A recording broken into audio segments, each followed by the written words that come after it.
Okay, here we go.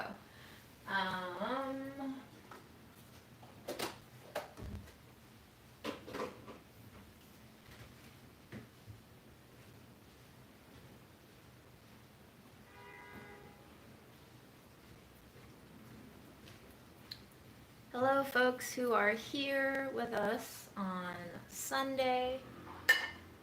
This is live from New York City. I'm in Queens. It's raining outside after snowing yesterday, so all the snow is gone. I'm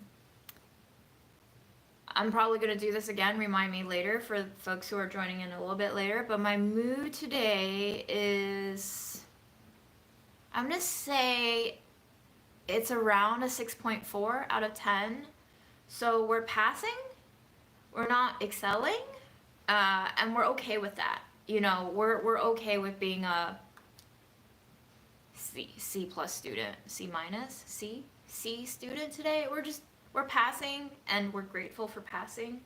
I will go into more of what's been going on this week in my life, which is not much, but just more illness, unfortunately, and I'm not feeling great physically or mentally. So to pick us up a little bit, because I've learned that on these days, there are two crucial things to do for myself when I'm not feeling well. One is ask myself what it would take for me to feel better, if that's possible. And if it's not possible, then just letting myself feel like a 6 out of 10 for the rest of the day, and try to find some contentment in that.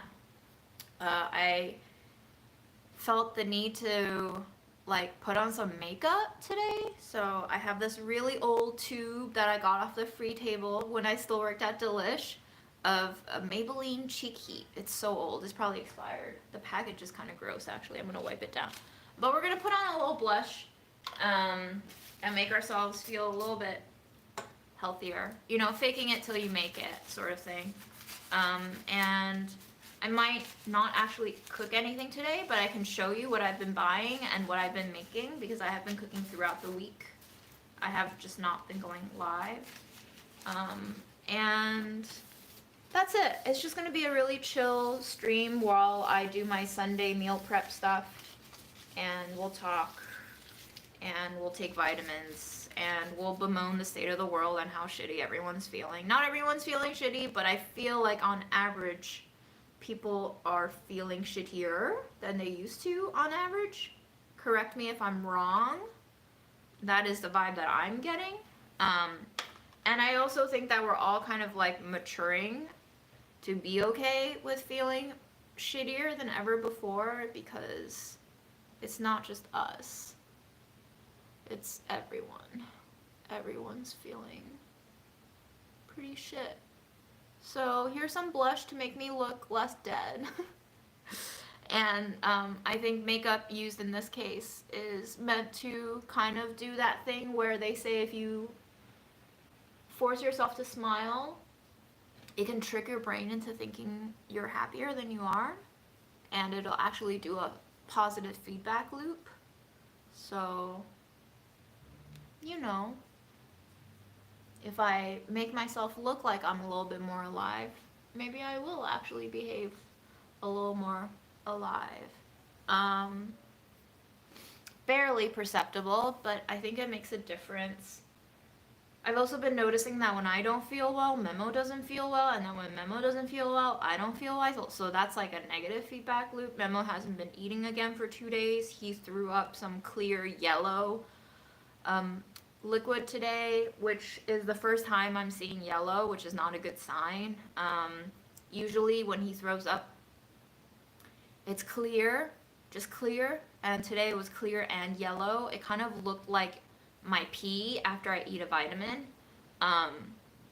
It could be because I fed him a can of 9 Lives cat food yesterday, which is so horrendous. I don't know what they put in there, but it's pure trash because it smelled bad, but he ate it. So I'm still on that constant wheel of struggle to get him to eat something, anything. Anything is better than nothing at this point, but I feel like maybe that food was too trash and maybe that caused the yellow bile throw up, or it could just be his liver condition worsening, which is to be expected. You know, we haven't really done much to treat it, so the bile buildup when I went to the vet last time was very probable. There was something on his blood test that signaled that there was a blockage of bile, so we're just doing our best, and he still seems to want to cuddle with me, which is a good sign, and he was just kind of like running around for a few seconds today, so he still has energy. He's just not eating well, which has always been the issue for him, so I'm at that point where I'm not going to stress myself out anymore. As much as I can control it, and when I'm less stressed, he's more relaxed, and when he's more relaxed, he's more likely to eat. The more I force him to eat, the more he doesn't eat. I tried to put some ear ointment on him today to stimulate that appetite. He ran away. He like shot away like a dart as soon as the Q-tip touched his ear. I think the only way for me to get that medication on him without him having that reaction is to put it straight on my naked finger, which is not recommended because that gets absorbed through the skin. So it's gonna stimulate my appetite, and whatever else medication is in there is gonna affect me too. So given that I don't want to be any sicker or fuck with my body anymore at this point, we're not gonna do that. But yeah, that's what's happening. I'm also feeling like a newfound sense of confirmed despair because last Friday, yes, duct blockage is definitely possible, but again, we're not doing any further more diagnosis or medical intervention. I've put on a glove. Guys, you're giving me all these advice that I thank you for, but like I don't need it right now because I've tried everything. I've really tried everything. If he sees me approaching with a glove, he'll run away. He knows. He's very smart. He's very alert. He's very neurotic. And he's howling now. I don't know what the howls mean, but let's go see what's happening with the boy. So yes, here. We have proof that if I flip the camera, it's not a mirror image. So all we have to do is flip the camera around, but if we flip the camera around, I can't see what's on the feedback screen. Only you can. Hey, baby. What you howling? Okay, well, he still has energy, I guess. You doing okay? You hiding from me? What you doing? Can I pet you? Do you want some pets? Hi, baby. Yeah. I love you. Okay. Yeah. I just wish you would eat something. Oh, you spilled that water. Wow, when did you spill that water? Jesus. You spilled so much water. Baby, this is a wooden floor. You can't. Don't do this. You're gonna fuck up my floors.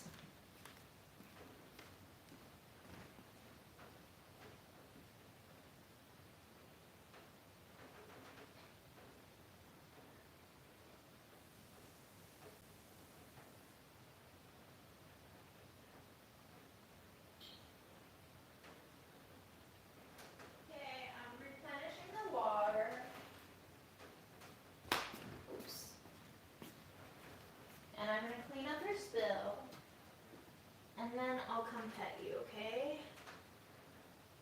Order of operations. Okay, baby. Well done. Well done. I'm glad you still have the energy to kick water around.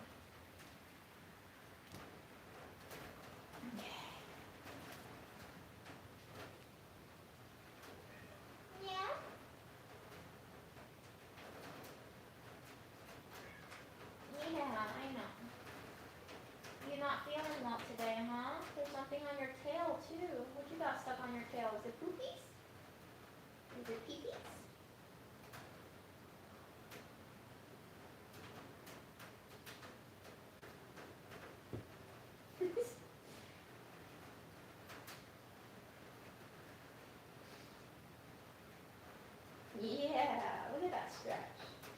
Nice one, babes. Yeah? Okay.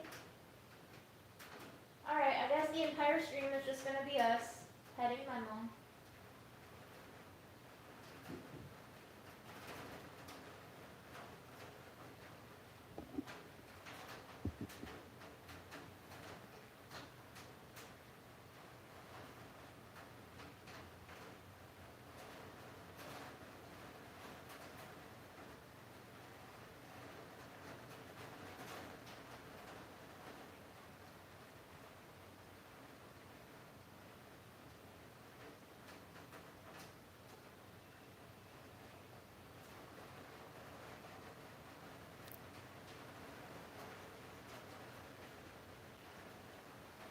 Yes, this apartment is definitely all catted out. It's been rearranged just for his comfort. And we have turned my queen mattress into a California king by positioning it right next to my sofa, which I have now taken the legs off of. So we have this huge wide space, and I sleep in the middle here where you see the white comforter, and Memo lounges on that section, and he mostly sleeps next to my alpaca on the sofa. So my living room is now Catland, basically. But he's done this thing quite often where, let me see if you can see me like this. I think we're right side up now, maybe? It's hard to know what you're looking at, so I need to see the feedback on my laptop. But he only eats a little bit when I pet him enough. So my days are mostly petting Memo now, just to try to get some food into him. I went to the farmer's market today. We got our bag of $8 apples. 1, 2, 3, 4, exactly 8 apples. So each apple is $1 in this bag. We got 2 bunches of beautiful radishes. We got some red radish and some purple radish. We got a $2 tiny baby head of purple cabbage that I'm hoping I can try to make some sauerkraut with. I tried the sauerkraut that we bought last week. It's very salty, very delicious, but very salty. So I kind of want to make a homemade version. But I guess sauerkraut needs the salt to cure. I also made a second batch of natto, which I will show you.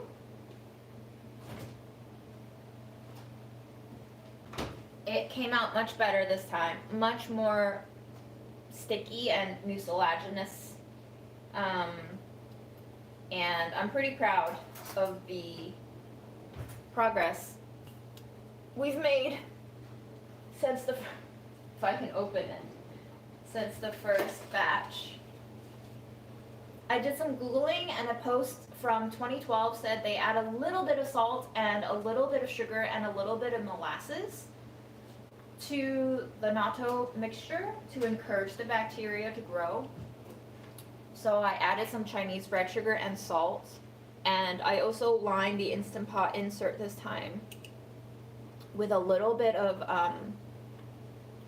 paper towels to wick away the extra moisture. This is good. We did it. This is the kind of stringiness you want out of natto. I know it looks disgusting.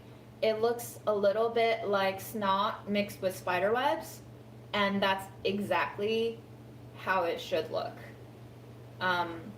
There's a specific technique that you see people use when they eat natto with like chopsticks. They do the circular wrappy thing with the chopsticks to kind of sever the strings. It's a little bit hard to do with the spoon because I can't actually twist the spoon as quickly without dumping all the beans out of the spoon, but that's our natto. And I'm gonna try it plain. Usually I eat it with soy sauce, but just for this taste test, this is my first time trying the second batch of natto. So here we go.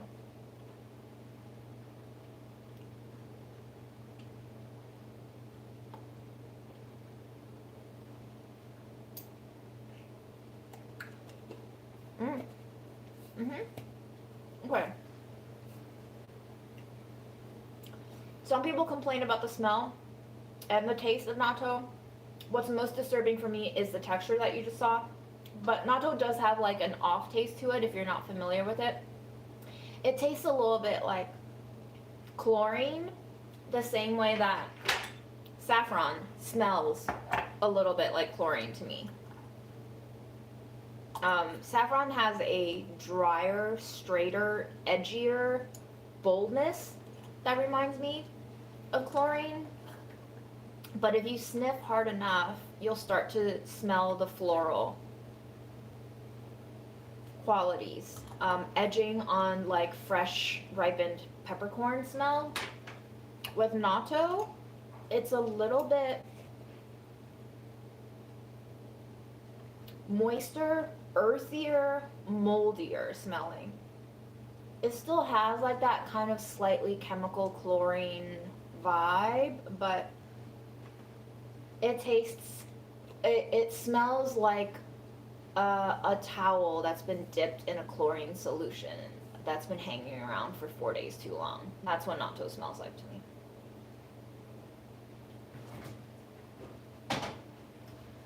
So I have to say, I don't love it because when the camera is situated this way, I can't see myself, so I don't know what's in frame.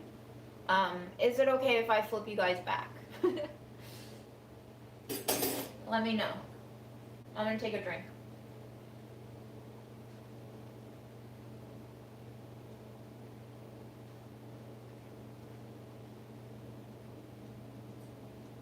Yeah, Amy, I was thinking about that. Mattresses get moldy without circulation. That's good to know. I might have to move that mattress back soon. I am curious what is necessary to put underneath a mattress, if not directly on the floor, to prevent mold from growing. Let me see, actually.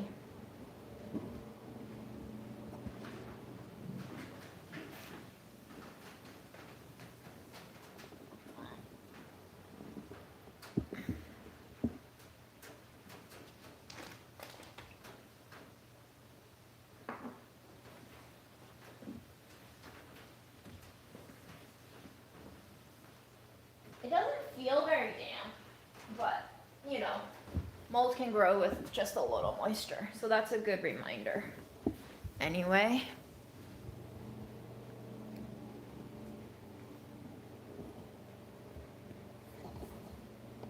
Sorry, we're back to backwards now, because I can see myself better this way.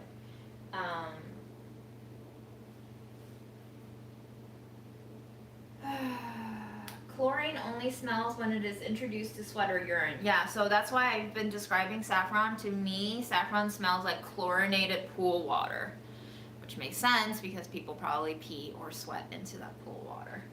That's a fascinating fact, though. Thanks for letting me know.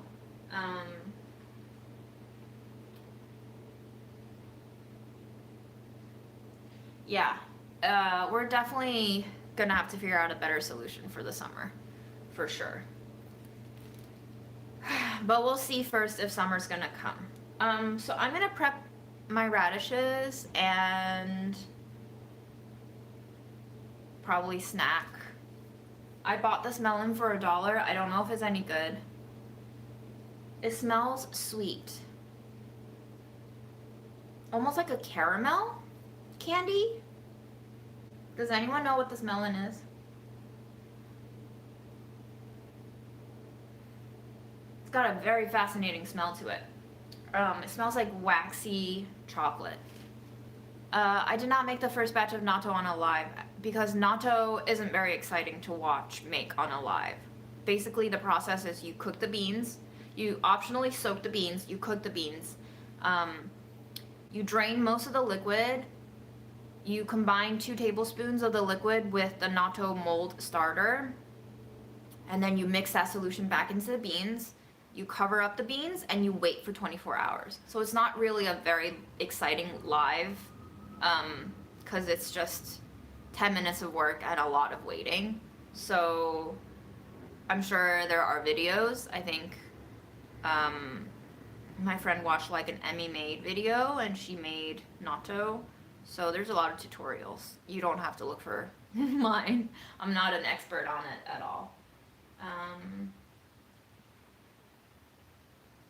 Farm school is done, guys. It was a year. It was a year-long thing. And that's been a year since it finished.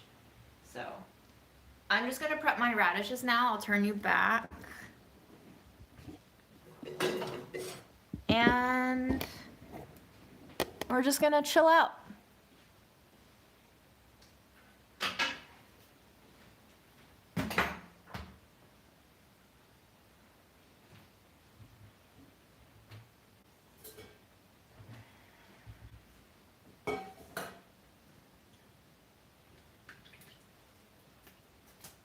Let me know if you want me to answer any questions while I do this, but this is probably going to take 10 minutes. No, I don't want to do it again. Farm school was placed on pause the year after my program finished because they needed to rework the program. That hybrid Zoom format just wasn't really working well, I think, for learning purposes, and I think participation was also not 100% from all the students. And now with our government going up in flames, I think funding has also become a bit of an issue for farm school as well, because so many services are being defunded now. So I think if I were to learn how to farm, I would need to go to a farm and farm. The only way for me to learn is to be placed on the job, to learn on the job.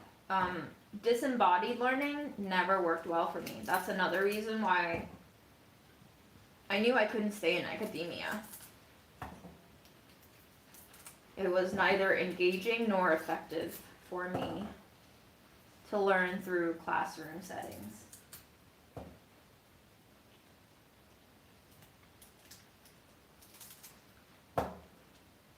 Yes, I use the Instant Pot for natto. It works beautifully. But what you do need, in terms of special equipment, you just need to buy that natto starter. Some people buy natto beans, and like how they make yogurt, they use the store-bought natto to begin their fermentation process, but my friend told me to just buy this natto starter powder off of Amazon, which is what I did, and it's been working well. My first batch, I think, I cooked the beans with salt. I don't recommend that. I would say cook the beans in just water, and then you can add the salt and a little touch of sugar when you mix the mold into the cooked beans. I would say the first time I also did not cover it up with paper towels, so it might have evaporated a lot of the moisture that was needed to start the molding process. So I would recommend covering the vessel holding your beans with a layer of paper towels or a really clean dish towel, just so that you're maintaining that level of humidity for the beans.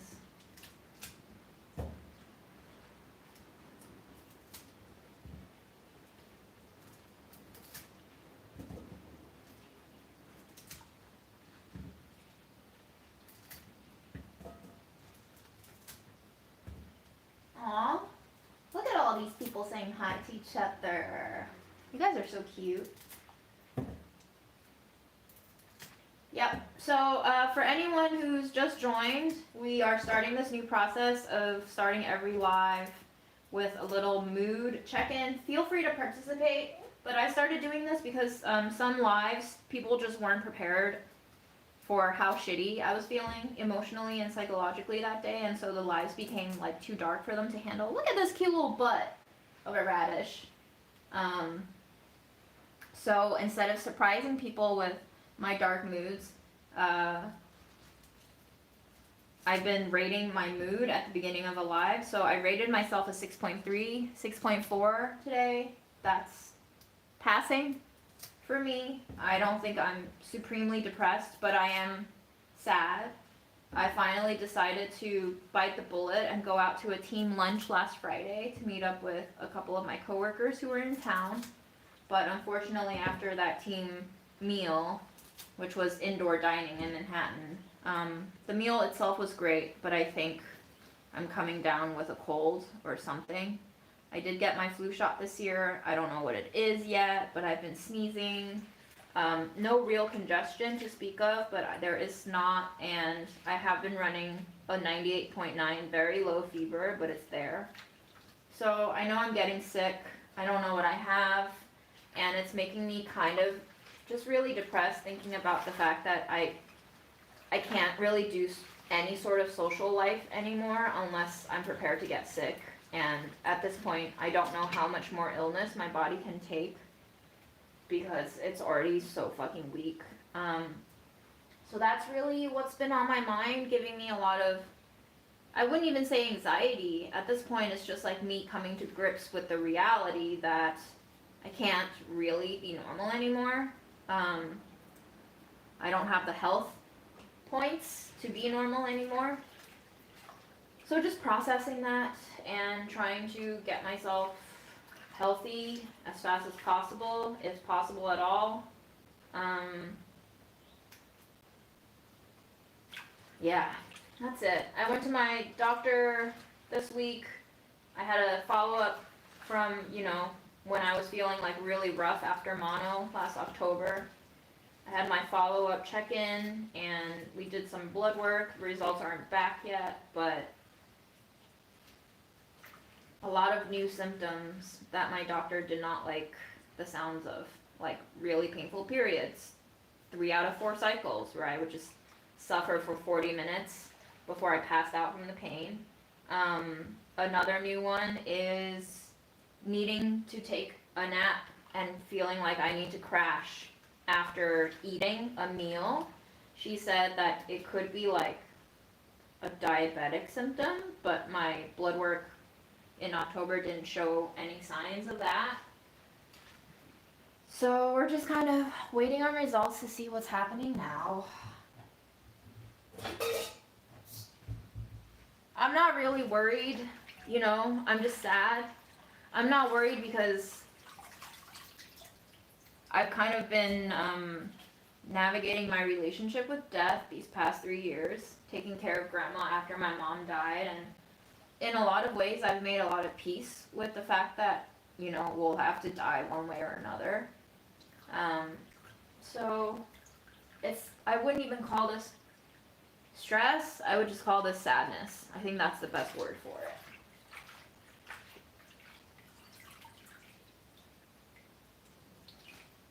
Yeah, I could make natto, but you wouldn't see anything except me boiling beans or me mixing the mold. Like, the only parts worth seeing is me mixing the cooked beans with the natto starter. If you want to see that, I can reserve that step for a live next time. But really, there's not a lot you would be seeing of the process of natto making. Because then I would mix the beans up, cover them up, and then they would go to sleep for 24 hours. And then I would see you again when I do the unveiling after 24 hours of them getting moldy. But if that's something that you're interested in, I'll save that for you next time.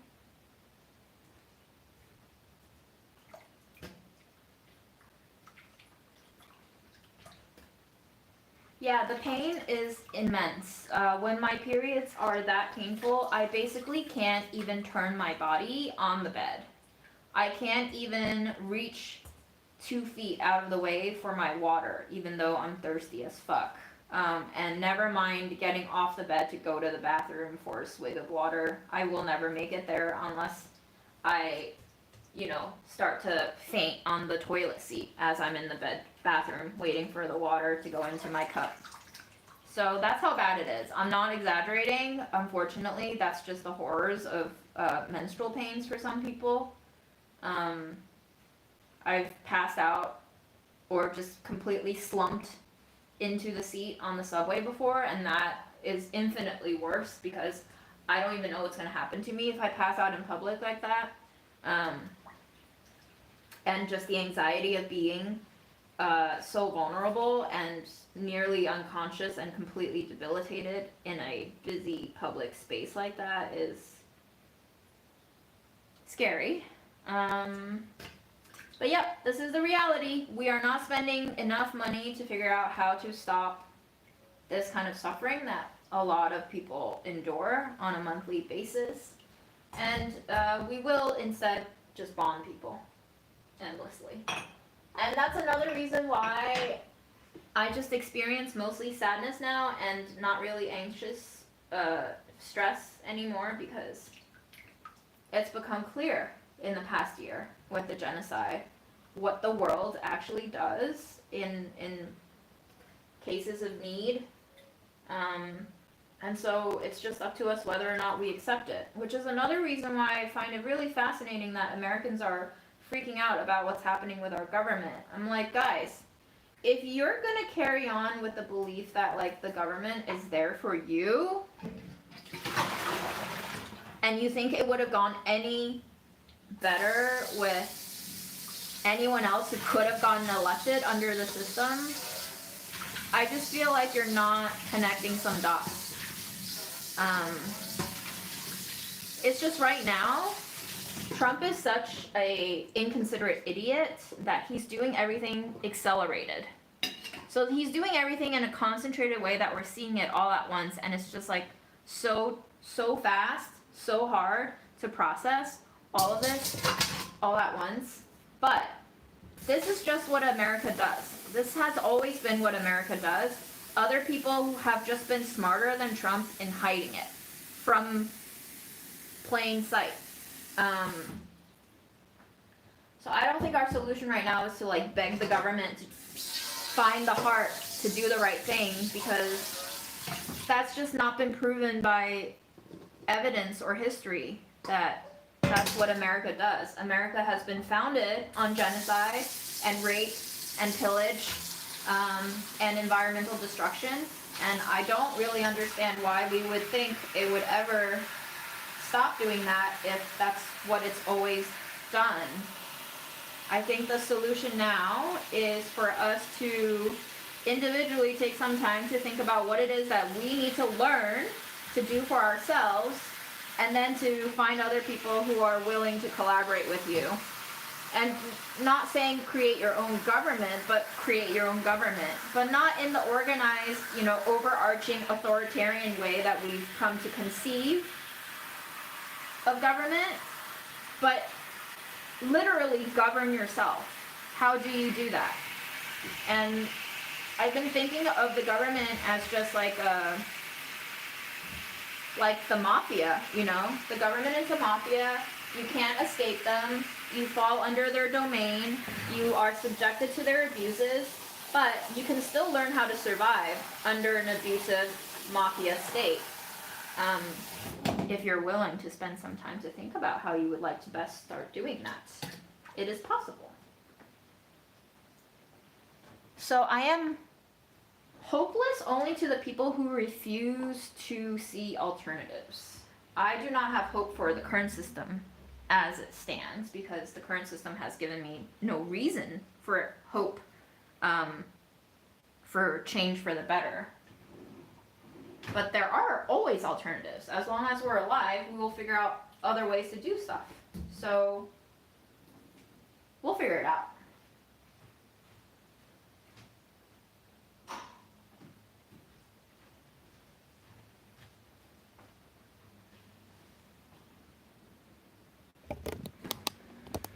Hi. There we are. Yeah, I used to take prescription strength naproxen, and it fucked up my stomach.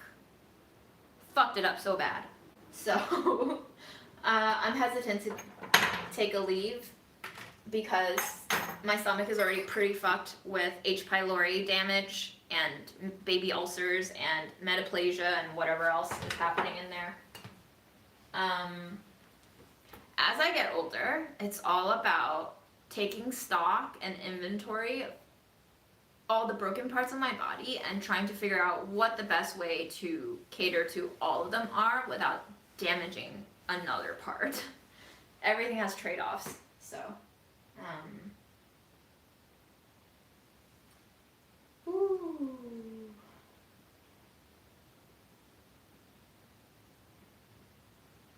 Yeah, I've been reading a lot of stories about women who have had to suffer over a decade of pain and tremendous suffering before they were taken seriously by a medical professional. And eventually, it seems like the solution is always surgery for extraction.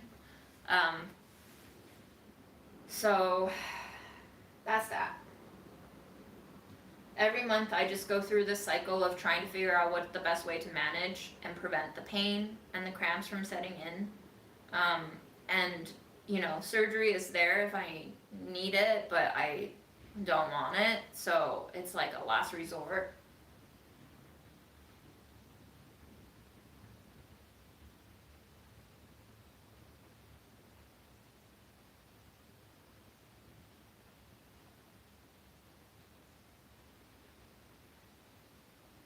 Ooh, Prevere. You should donate your hair if it's in good condition. If it's silken locks, why not? Donate it. 48 centimeters. That's over a foot of hair. Someone can make a wig out of that, right?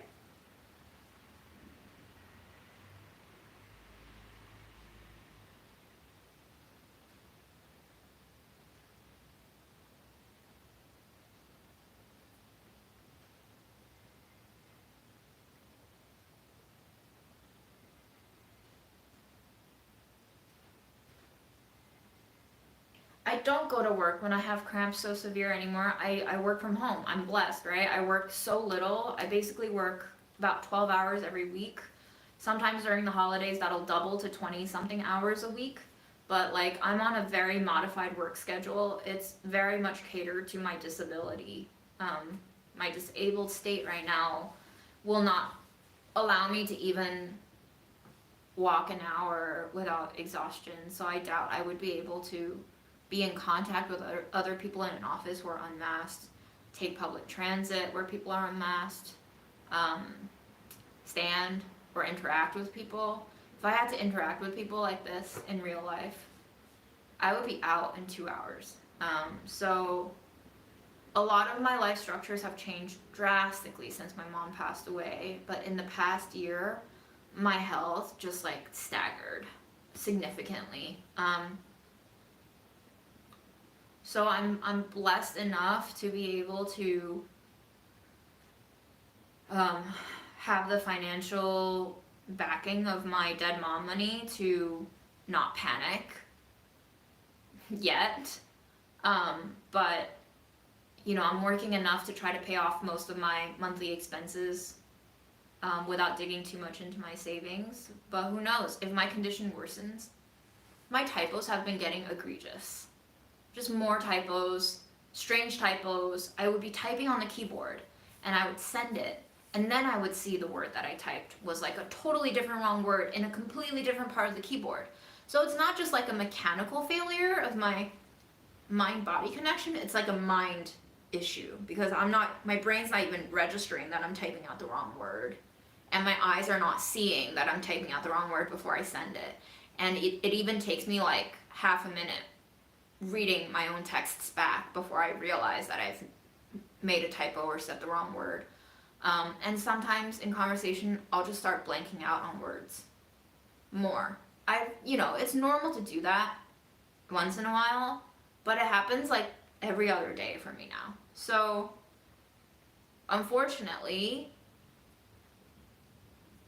maybe I'm a case study, maybe these live streams will start tracking my conditions in real time. It's not something that you can perceive from one day to another, but if you watch my lives from 2 years ago to a year ago to today, you might be able to actually track, not only changes in my physical appearance in my body, but also my mind, the way I operate, how messy my house looks too. Every live is a snapshot. like a self-portrait, a very detailed self-portrait of where I'm at in life. So I think it's a really fascinating project that I inadvertently started here, is just like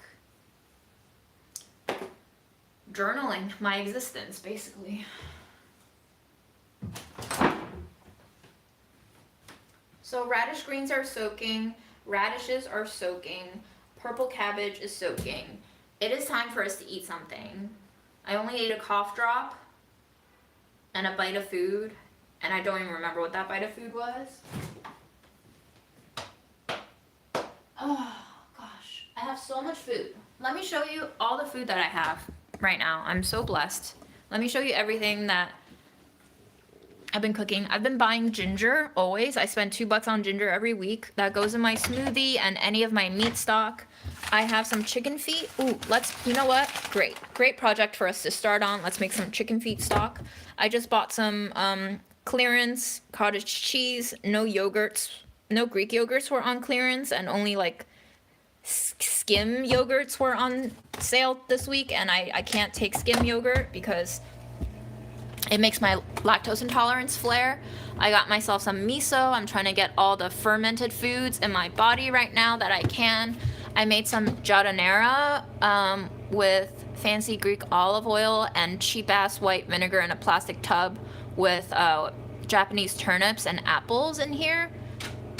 And I got some kale. We processed the kale. It's been washed. These were 99 cents a bunch. I got 2 bunches from H Mart. Organic purple kale, great deal. Then I got some bok choy, which we can cook with my lentils, maybe. I cooked some beef liver yesterday. We could eat that. There's some Whittier and Yuba cooked in there. I tried to make some sorghum amazake with this koji starter. Again, with my fermented foods. I went to a Japanese specialty store and I bought some koji, and you can make miso with this as well, but miso takes like over a year to make. So I'm just trying to make some alternative grain amazake.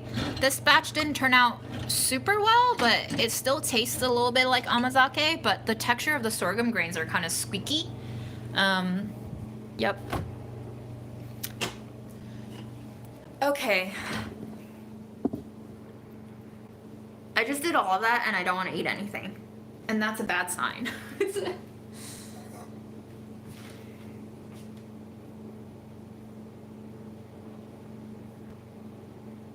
So yes, people have suggested that this could be perimenopause related. So, you know, I am turning 36 this year. It could be perimenopause time.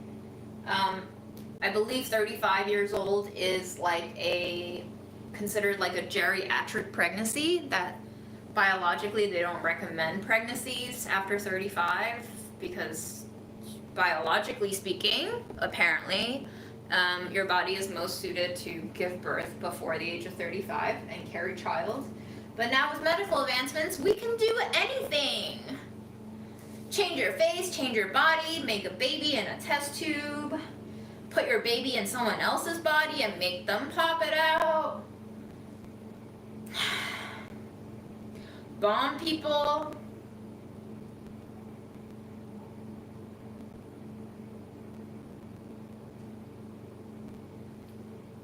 We didn't do a vitamin check yet. I should take my vitamins after eating something.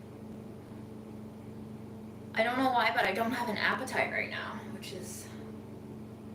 I also didn't poop today. That's probably why I don't have an appetite. Whenever I don't poop in the morning, it fucks my whole day up. That's probably also contributing to my 6 out of 10. Sorry if that's TMI, but it's true. Good poops make a good day. And I did not have a good poop today at all, so...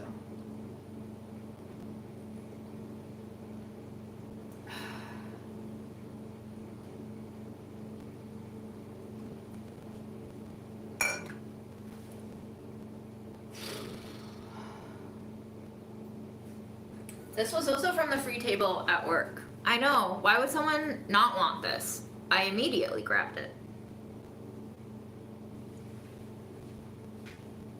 So since I don't have an appetite yet, let's wash our chicken claws and start the stock.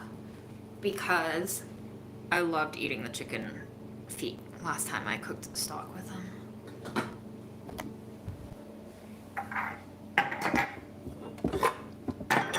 I'll turn you right side and see if we can get that angle right. Maybe not, actually. That's a tough angle. Okay.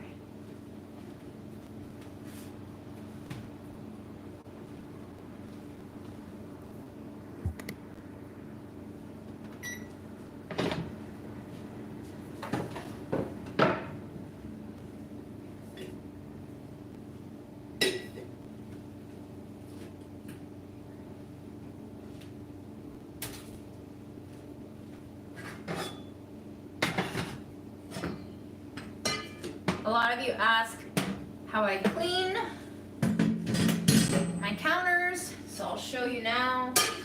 I actually just do a moist washcloth for the first pass, and if I need cleaners, I'll add on the cleaners. Get a nice amount of water on there and see what comes off first. And then if we need baking soda or vinegar, if we need some spray cleaner, we'll get that in. Sometimes water and a little cloth does the trick. I made the mistake of using an abrasive scrubby when I first moved in, so that's kind of damaged forever there, unfortunately. I don't recommend using abrasive scrubbies. Not for enameled stovetops like this.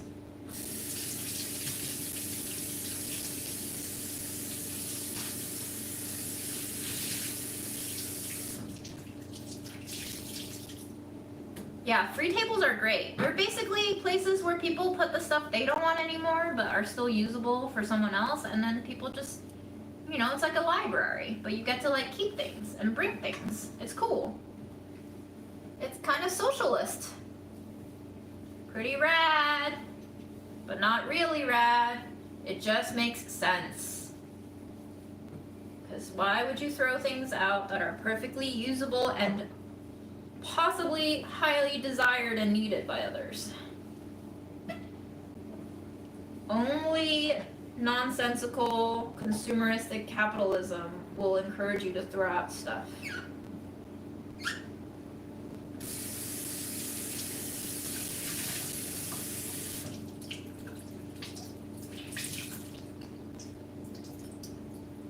So I don't think I need cleaner today. I think just the water did a great job. Thanks, water. What a luxury. Running water coming out of a tap at a moment's notice. All these modern features that I don't even think twice about until we have a genocide and then people lose access to all the basic things.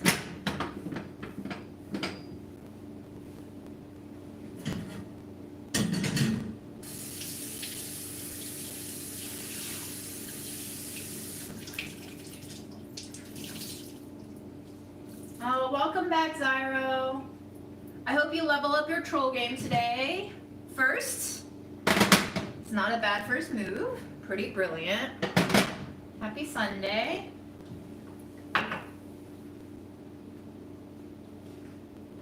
All right. Now, I'm gonna put the chicken feet in just the small stock pot because I like making 3 batches of stock of different levels of collagen content. So I'll keep boiling it probably for the next 6 to 7 hours until the chicken feet meat is basically fall off the bone.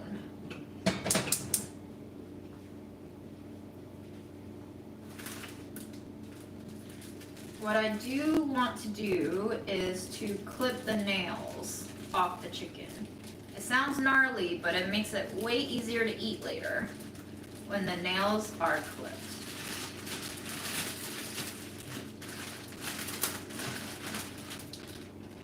For those of you who are squeamish, these are chicken feet. Say hello to the breasts, appendages that you've been eating your whole life. These are also edible and super nutritious. Highly recommend.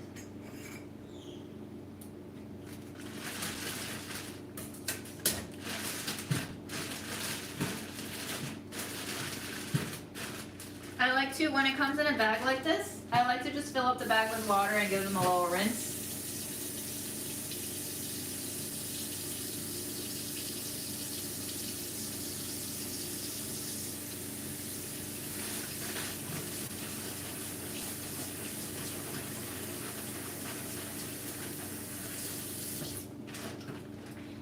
If this content is not for you, you do not have to stay.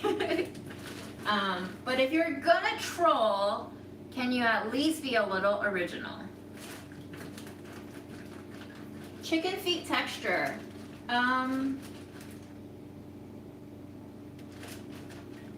Gelatinous, silky, buttery, depending on how much you cook it, right? Think about pulled pork texture versus pork chop texture versus bacon texture. Those are all pig.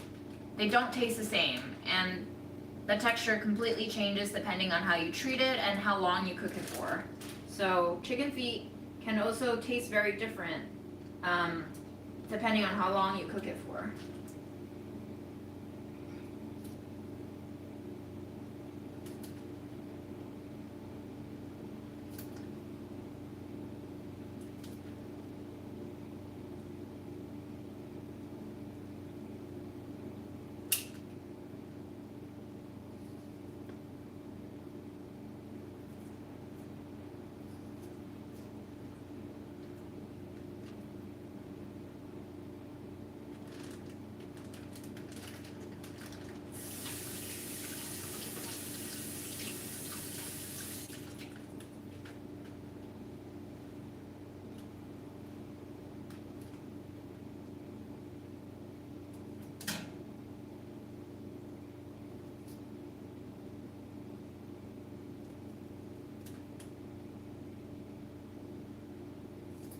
You know, I get it. Like, we all have things we can't handle.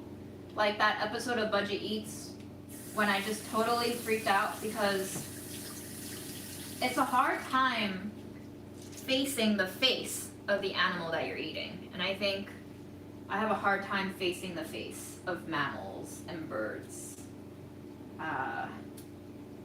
Seafood, much better.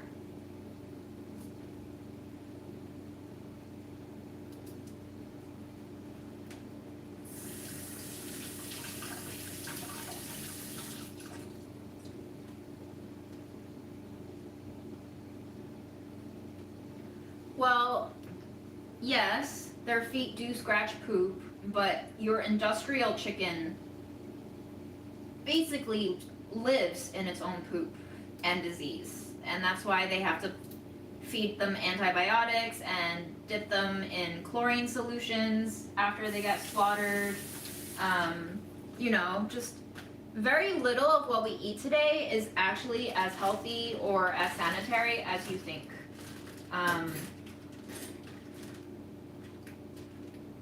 So it's one thing to have like a visceral disgust or repulsion to things, but it's another to think, I'm not eating this because it's dirty. Well, do you actually know how clean your food is most of the time?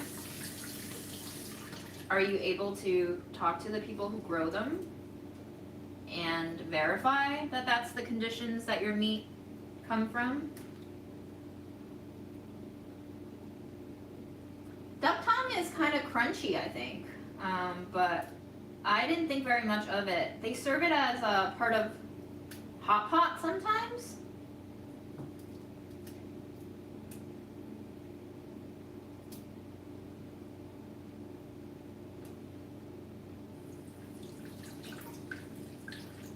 Yes, I do think these are like bigger feet than the ones that I bought last time. Not sure what the difference is. Not sure if it's a different breed of chicken or if these are more hormoned up.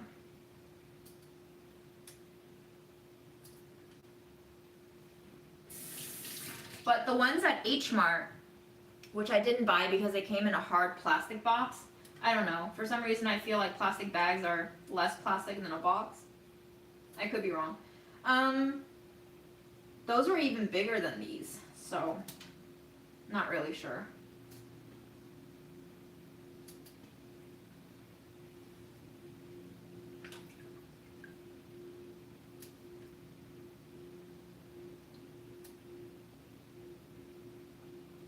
I've always wanted to try pigtail, and I think I bought it once from the farmer's market, and it was really delicious, but it was so small. Such a small thing.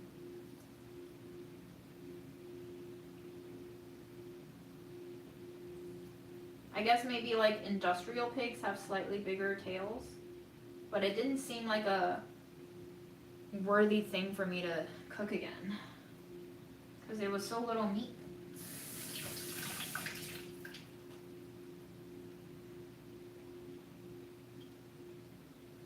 You are allowed to curse, but YouTube censorship might not let you display your curse, so your mileage may vary. And you should enjoy your amendments while they last, for sure. Highly encourage that. I might actually dump out this first batch of water just to kind of like clean the chicken feet a little bit more. So this is kind of like a hot wash, and then I'll refill up the stock pot with fresh water.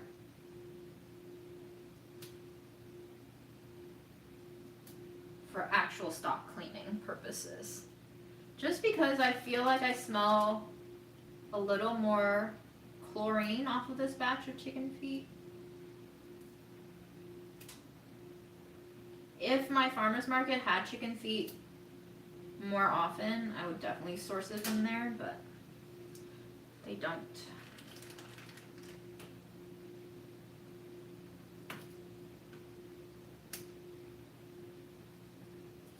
Is anyone still buying eggs, or have we all given up on eating eggs?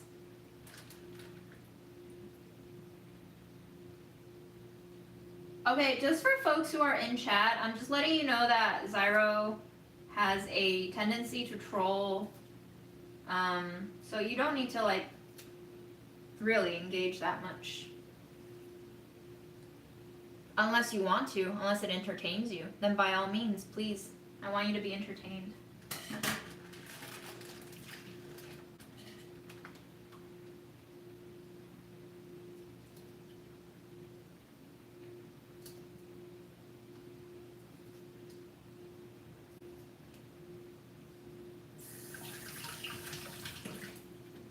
I think you don't realize how natural of a troll you are.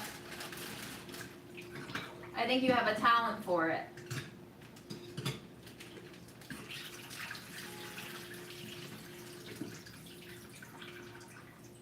Or maybe just the stuff that you say. Well, let me ask you this, actually. If you're sincere, are you American?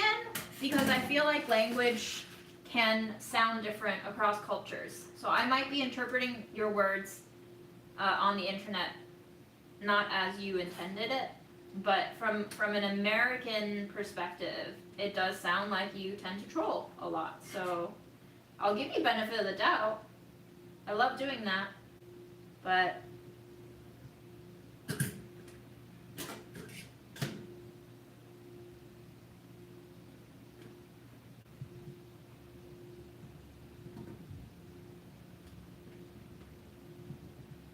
the eggs at the farmer's market are always sold out by the time I go, and in the grocery stores, they're just too expensive to justify the conditions in which they grow now. It's literally $1 an egg now in stores. It's not worth it.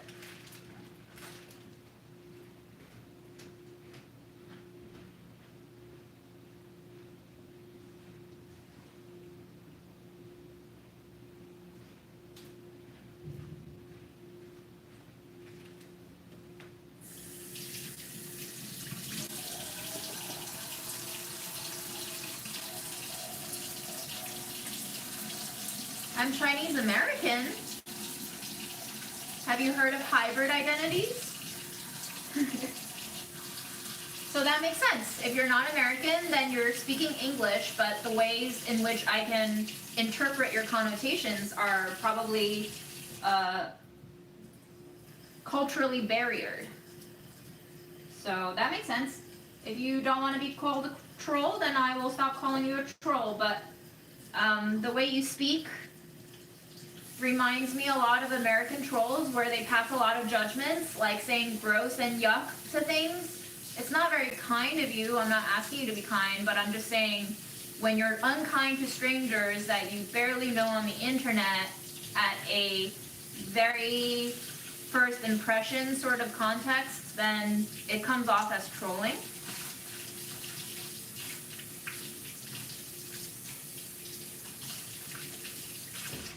All right, we're going to dump this water.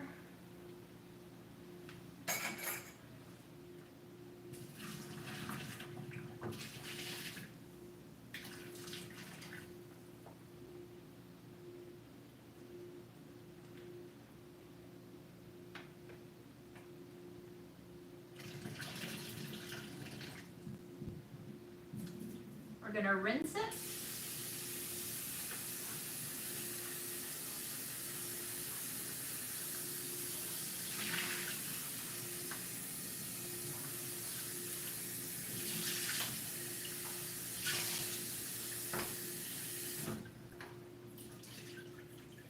And I mean this in the worst way possible. You sound American, the way you judge people. Which is why I interpreted you as a troll, because you behaved like the trolls I'm used to seeing in America. So my bad for assuming.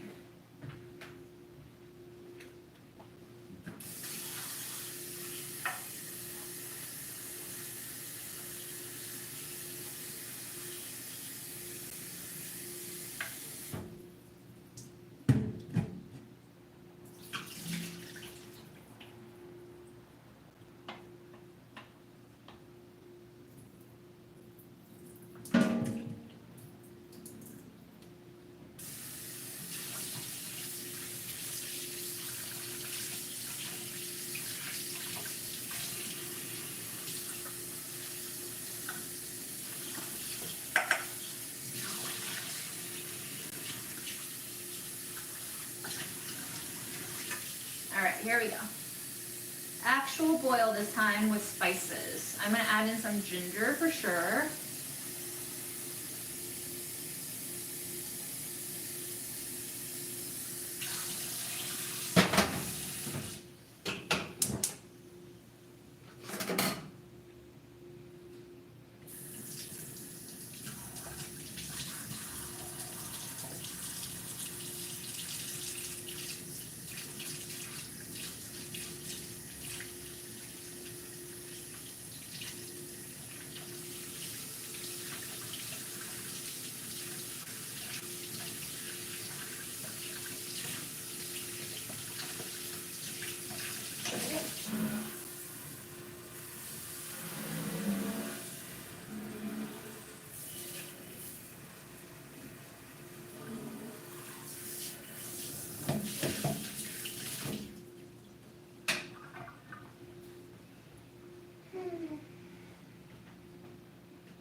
I could use soy sauce, but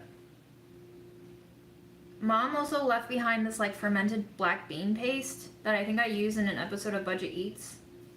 I could use that instead, if it's still good. It's so salty.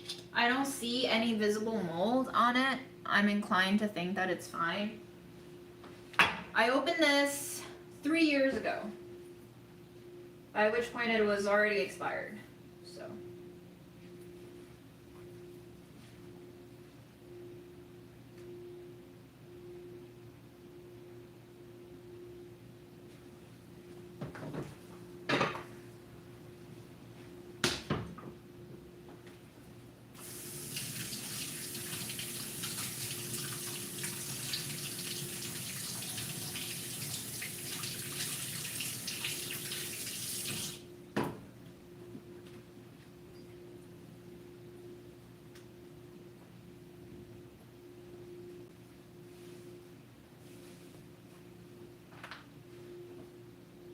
On the topic of financial planning, what do you count as financial planning?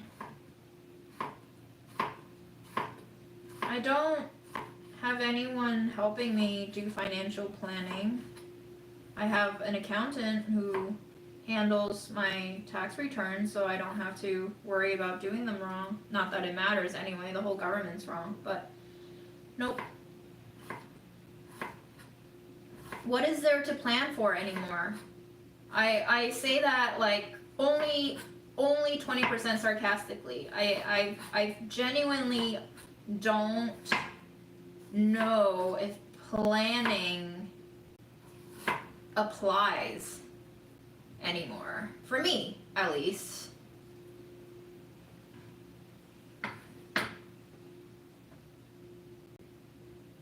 We're not gonna get another $50 video because I don't feel like doing it right now. So I don't know.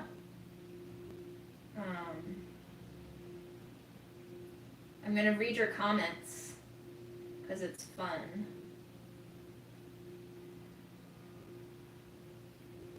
Yeah, the kind of boil and dump and rinse method is Chinese, I think. I mean, it could very well be like other East Asian methods too. I think maybe Japanese cooking does it too. I don't know too much about Korean cooking at all. But I was taught to do that by my mom. So it creates a cleaner tasting broth. It gets rid of more, superficial impurities, and I guess it's kind of like a added step of sterilization. So I think we're just gonna do this ginger and salt treatment on the first round. And then for the second round, I'll go into soy sauce. Maybe for this round, we can add a little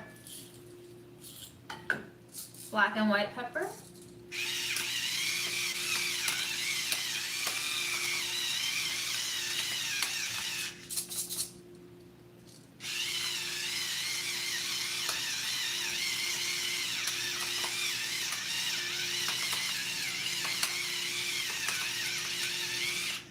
And since I'm adding black pepper, I'm also just gonna tap in a little bit of turmeric, mainly for health. But it's gonna make the color of the stock exciting too. I don't love the taste of turmeric, but it does seem to have quite a bit of fantastical health benefits. Can't hurt at this point. I'll try anything. So black and white pepper with turmeric and ginger and salt is our first round. Great.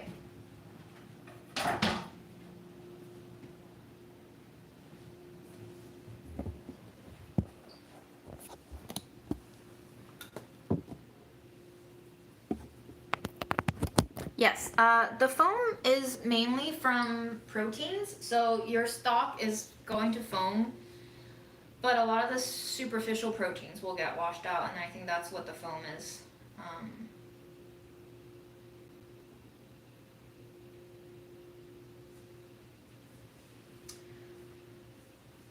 You say you're not a troll, but then you say stuff like, why are you always eating the weirdest things? That explains why you act weird. It's getting to your head with so many typos, my love.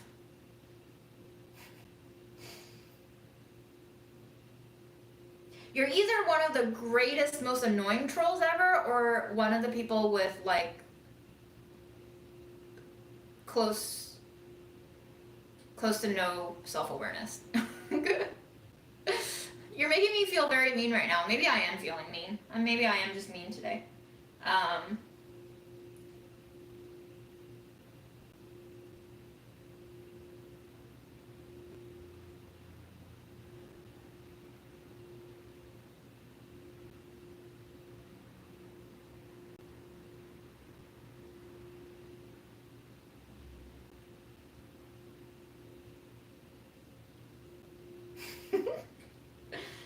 Oh, man. Or you're a psychopath. That's cool too. It's really cool to be a psychopath in today's day and age because you can really get ahead by not feeling things, because the world is becoming more mechanized and machinized.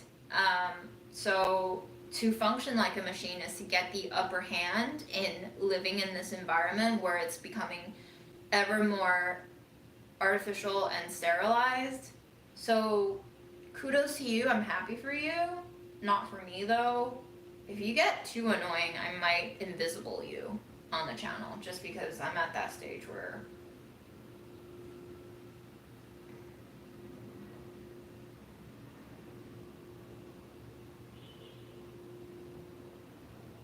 money management, investing, retirement. I've stopped contributing to my IRA because I don't even know if I'm going to live to my 60s. And since if you withdraw any IRA funds before the age of 59, you get penalized, it's not really worth the taxation offsetting either for me. Investing, I have a Betterment account. It's like robo investing, pretty simple. There is a monthly fee, and then money management, I just really don't spend much. Like I spend enough money for myself on food because food is medicine more than anything right now for me, and I spend a lot of money on Memo. But aside from that, you know, I don't really have a social life anymore, so I don't really spend anything. So I'm still pretty frugal, all things considered, even though the currency and the price inflation is kind of killing a lot of us right now. So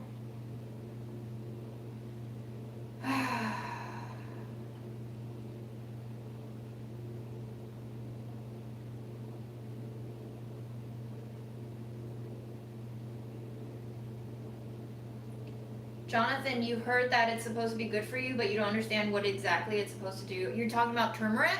Turmeric has a, if you are talking about turmeric, it has a, can't remember the word anymore, antioxidant in it called curcumin. And there's been a lot of studies done on curcumin, especially when it's made more bioavailable with piperine, which is in black pepper.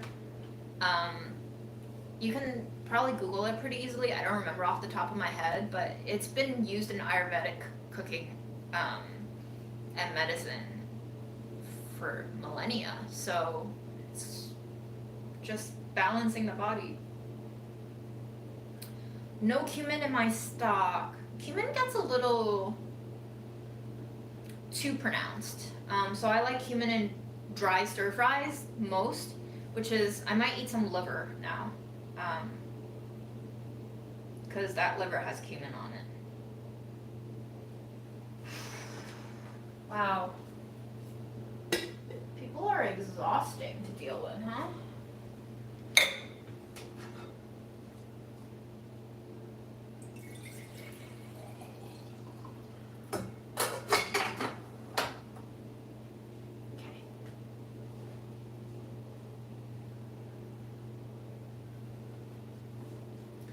See, I don't have Valeria's degree of organization.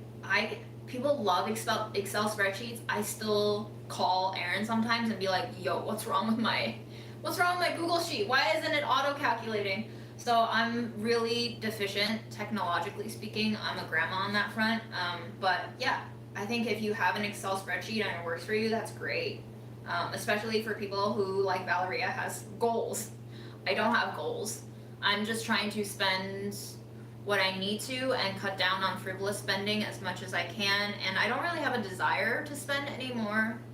Again, reality affects different people differently, and I think just seeing genocide changed my appetite on everything involved with living. So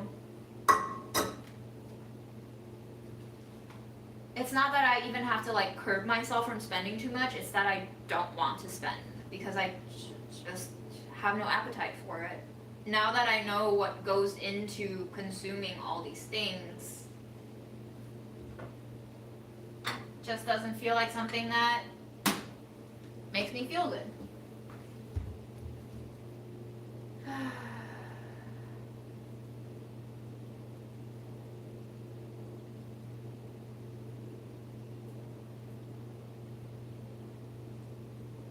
Low iron.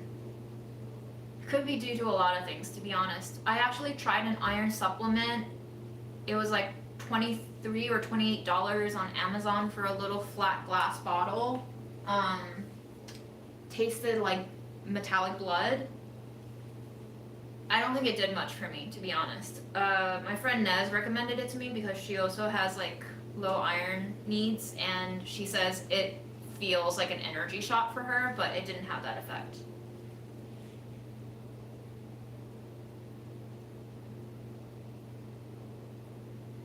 But it's, you know, for people who have goals, I think it's great to work with if you can afford a financial advisor, or you can just find someone's Excel spreadsheet. It's the internet. I'm sure people are sharing open source Google spreadsheets for you to use. There are things out there. There are resources. Reddit has been helping me a lot on a lot of questions.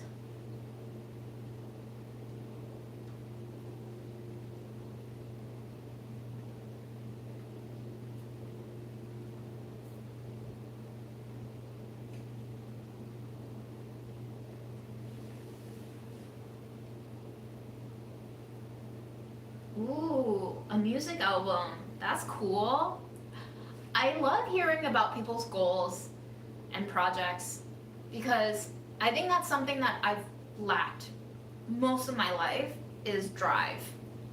I don't have the drive and motivation to start most of anything because I just don't see the point in it. But whenever I see someone else have this like compelling desire to complete a project, it makes me happy because I'm just like, that's cool. Other people want to do shit. Like, that's fascinating. So yes, good luck, Valeria. Here's the thing, inflation will kill us, but inflation is not a thing. Inflation is being manufactured by people and their decisions. And so yes, as with any change, as with any kind of revolution, and I'm not talking about like off with their head guillotine style revolution or, you know, coup d'etat revolution. I'm just talking about revolution, literally the wheel revolving and turning. All sorts of revolution demand blood. So a lot of people will suffer and die before we have change.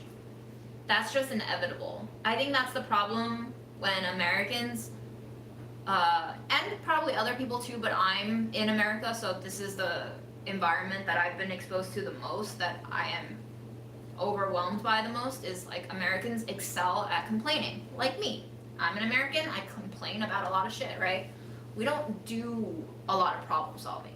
We just like to identify the problem and blame other people for it, as if that will get us any closer to a solution.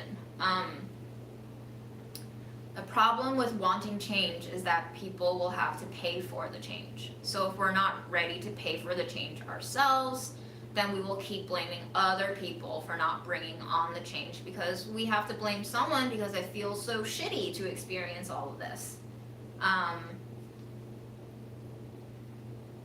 So complaining is therapy for Americans, but also therapy is very counterproductive when you rely on the mode of therapy to make you feel better without doing the homework that therapy is there to assign you. The point of therapy is that you go there to learn and then you apply your learnings in your everyday life and incorporate it into your regimen and practice and behaviors and thoughts. If you're not doing that integration work, then it's kind of like buying a meal, looking at it, maybe even smelling it, maybe even tasting it a little bit, and then letting it mold without eating most of it. So it's a waste. It's a waste of time, space, resources, and it's a waste of your hope for change, because change demands labor.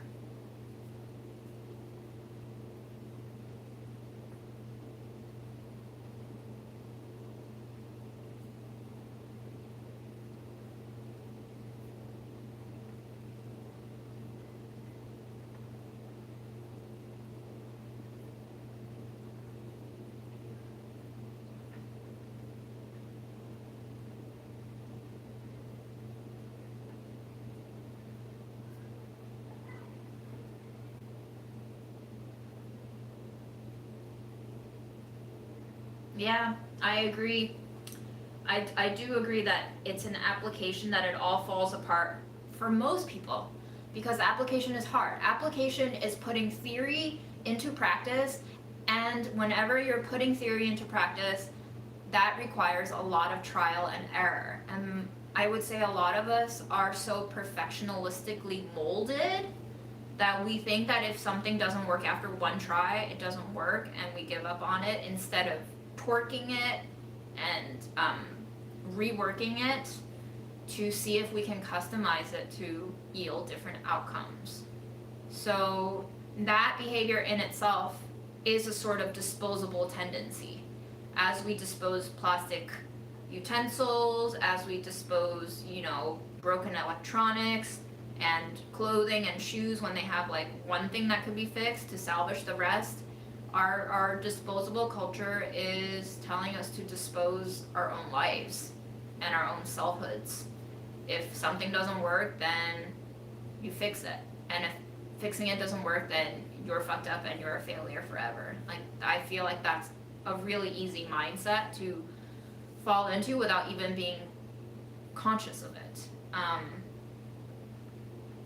So, we'll do all sorts of things like plastic surgery and working out to no end, thinking that if we just look the way we look, then our lives will be so much better. But it's going to take persistent routines to really make that change a reality, rather than just an attempt to say or feel like I'm better. Happy birthday!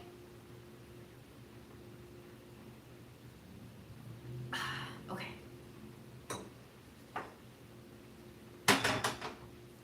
Smelling pretty delicious.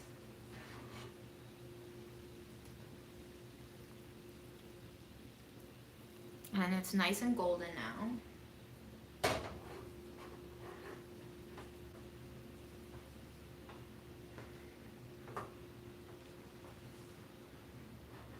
I'm gonna turn the heat down and let's figure out what I want to eat. Shall we?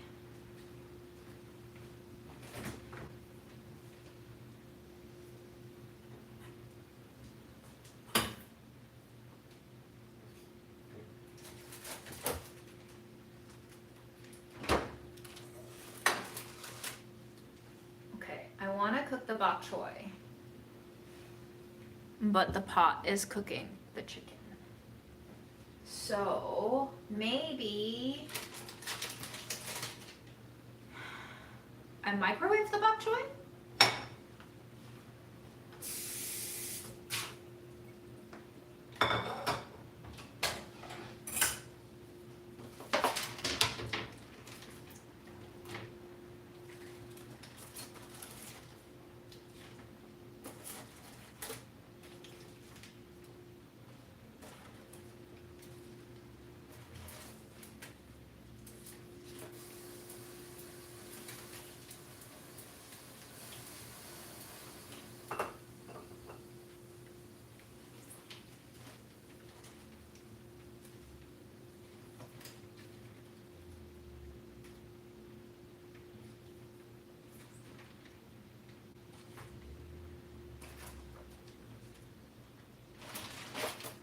When I wash my bok choy, I put the most perfect leaves on the bottom and then the torn up, like raggedy leaves on top so that I would use them first. That's usually how I prep my veggies. So I'm just trying to use as much of the raggedy ones as much as possible because they're gonna go bad if I don't use them soon.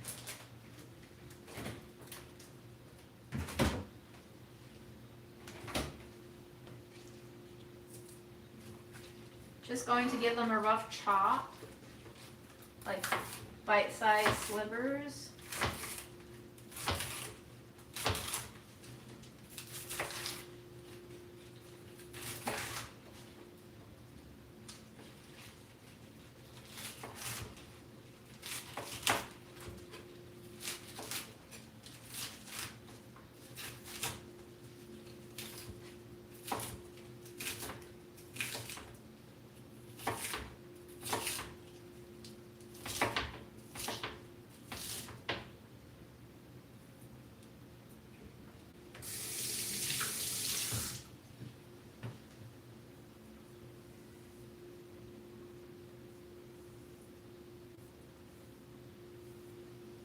Are you saying Dick? Are you saying dip bok choy in cottage cheese?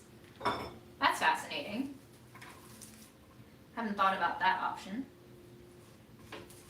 Not opposed. I think bok choy is kind of sweet. Cottage cheese is creamy and salty. Could work. Could work. I'm definitely going to be eating my leftover liver with this bok choy. Maybe I'll heat up some of my lentil leftover too.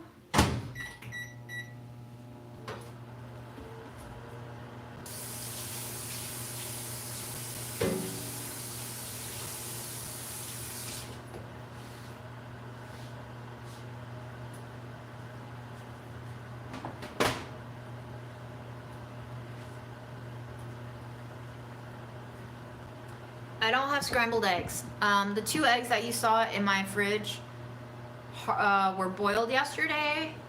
Those are the eggs that were left over from when Grandma was still alive. So I figured it was time to cook them because it's been maybe 2 months since I bought them.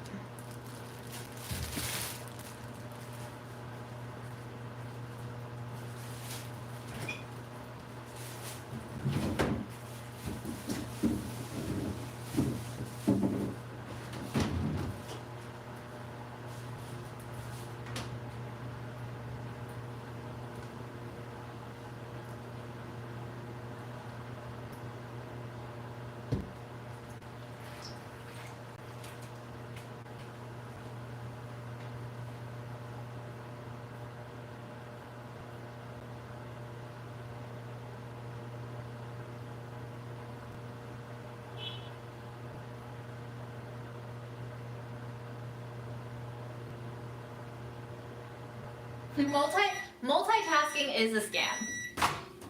I totally agree. Okay, so that was 1.5 minutes of steaming. I don't think we've gone far enough. So I'm gonna give them a little flippy flip. I'm gonna pop it back for a little while longer.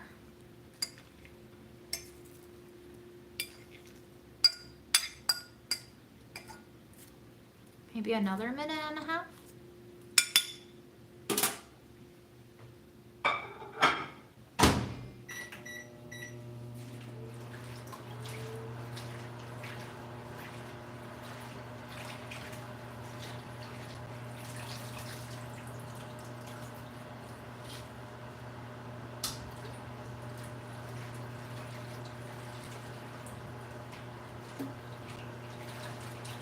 Has anyone made sauerkraut before? Do you have a recipe or a ratio you'd like to use?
I feel like this American tendency to not be able to handle basic problem solving is not because of just the culture, but it's basically a natural atrophy that accompanies having so much.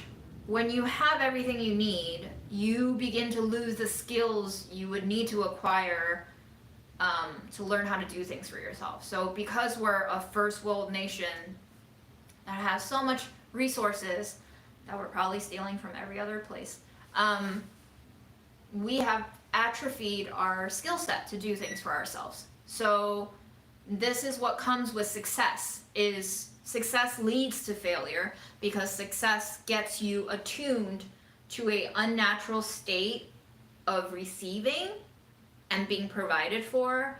And so we have all become princesses.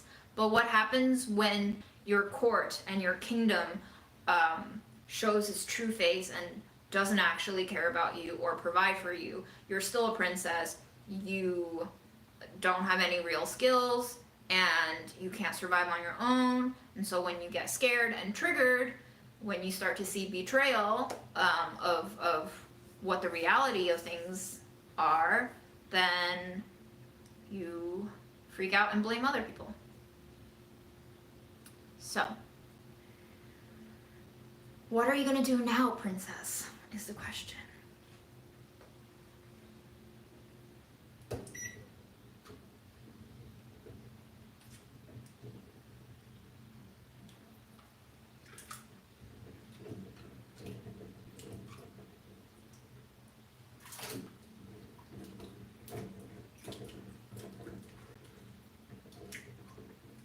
You know, I find it hilarious when, like, Americans complain about bones in their food. Because I grew up eating fish bones. And, like, my mom panicked because I was maybe 2 years old when she realized that the piece of fish that she gave me that she thought was bone-free had bones in it. And I was, like, just, like, licking them out of my mouth as I was eating it.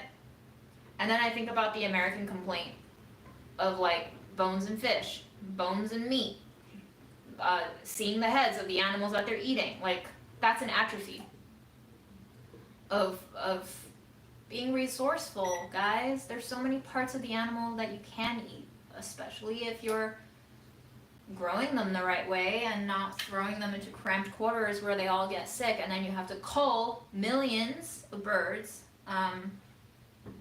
But hey, that's our reality.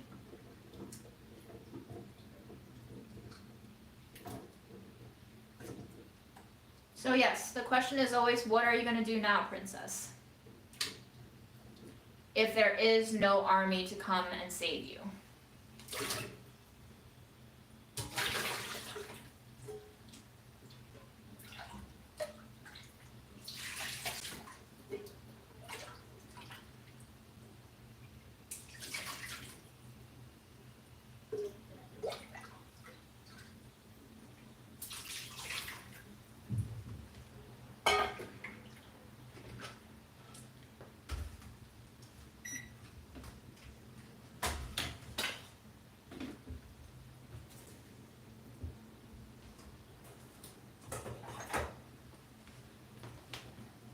You either get ready to die, slowly or quickly, or you figure out how to do things for yourself. That's it. Those are the options. Alright. At least the way that I'm seeing it. You can also find other princesses who want to, like, you know, learn how to do things for themselves. Ideally, that's what we do, because that's how we get places. But if we don't manage to do that, then we don't get to have that. I'm also going to peel off and steam the outer layers of the purple cabbage because these leaves are quite tough on the outside, and I just want to make my sauerkraut batch a small tender batch for my first go around.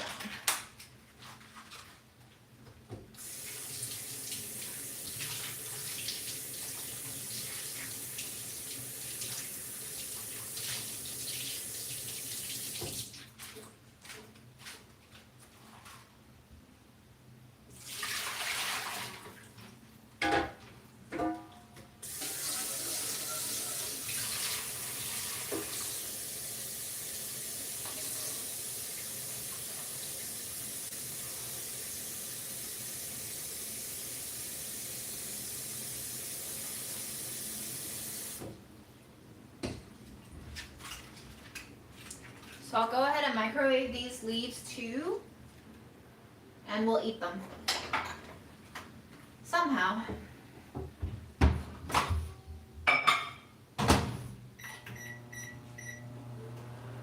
I'm gonna go pee, we're gonna eat our veggies. Things are gonna be okay.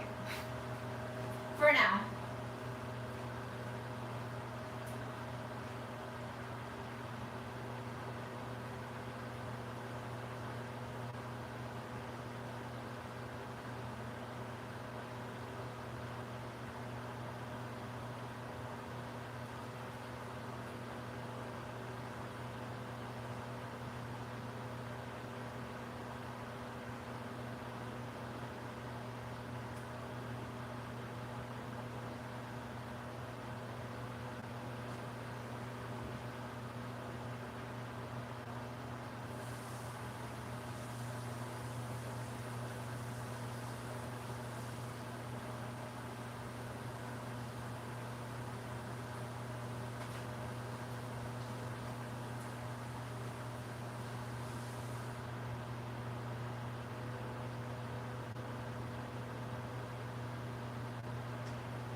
Anyone else crying a lot lately? I cry, but I also don't have energy to cry anymore. I think I used to cry a lot more than I currently do, which is surprising for me, honestly. I never thought I'd cry less in these times, but I think there's one part of my body tapping out, and there's another part of my brain registering the fact that there's nothing to cry about. Because I've already cried so much and I've gotten the emotional blockage out of my system and like made my internal emotional structures collapse totally, that I'm at this stage where I've realized that this is just the way the world is. And now that we've gotten it out of ourselves so much that we've internally collapsed, we're going to take some time and just rest if we're privileged enough to do so. And eventually, we will make our way through the days, like we always do. This is just what living is. You see the people of Gaza going through genocide, imprisonment, torture, severe psychological damage and assault, and they're still going. I don't wish that upon anyone, and I'm not trying to say, like, I'm not trying to turn everyone into a hero, but I'm just saying that that is a depiction of when you need to do something, you will do it. And so trust in yourself and trust in the process of life and trust in this thing that we call the universe, whatever you conceptualize the universe to be, that you will continue carrying on until you won't. And that's it. And that is the benefit of reminding myself, memento mori. Memento mori, remember you will die, and let it console you rather than depress you.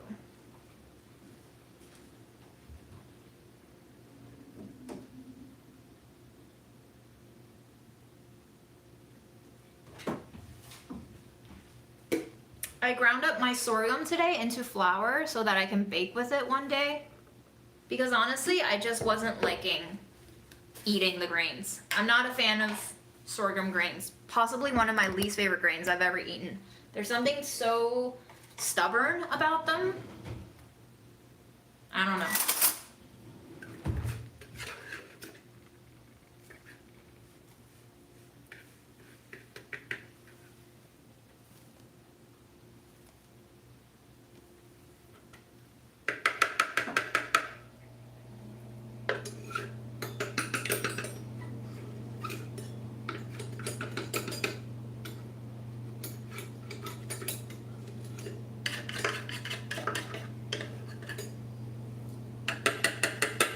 I was thinking one of these days maybe I could do like a black sesame sorghum cake pudding thing, but today's not the day. I don't have energy.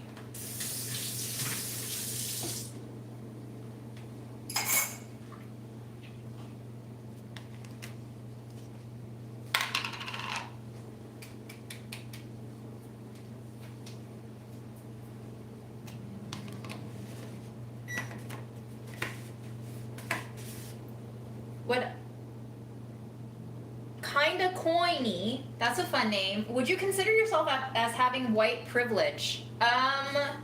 What an interesting question. I think it depends on how you define white privilege. If we're just purely talking about the perception of race and the privileges that come from being perceived as white, I don't think so. Because as you can see, even on my own live stream today, from a person who claims they're not a troll, they said to me, but you're Chinese, which means that I'm not even getting seen as American, even though I identified myself as American. So I don't have the whiteness privilege, but do I have other sort of privileges that come from being a more advantaged class of people? Yeah, I think so. I have financial privilege. I think I have some dead mom fuck you money that basically feels like a weapon of sorts that I can use to either defend myself or offend other people up to a certain point. I'm not like super wealthy, but I'm not fearful of being unhoused if I lose my job. So I have that. I think I have the privilege of having come from a rather loving family who provided for me in all the ways that they could have. So that did a lot. Some people don't have a loving family or just don't have enough resources growing up, even though their families did try to love them. And we all get kind of dinged along the way by different sorts of trauma, and I wasn't exposed to like food insecurity, but I think I've been made fun of my whole life, first as an immigrant, then as seen as a negative, cynical person, which made people not want to socialize with me. Still is the case. Just different. We're all differently privileged. I think I used to be more able-bodied, and now I'm not. So I've kind of lost a little bit of my physical ability privilege there this year. I would consider myself rather privileged because in terms of speaking globally, Americans are on average way more privileged than 90% of the world. So, yeah.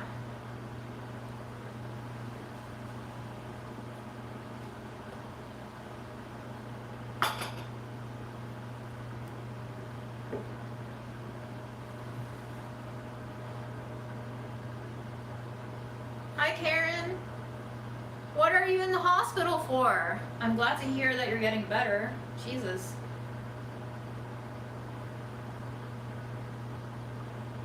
You do not use red cabbage for sauerkraut. Really? Okay, what is Rotkohl?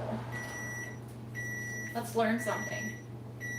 Traditional German red cabbage.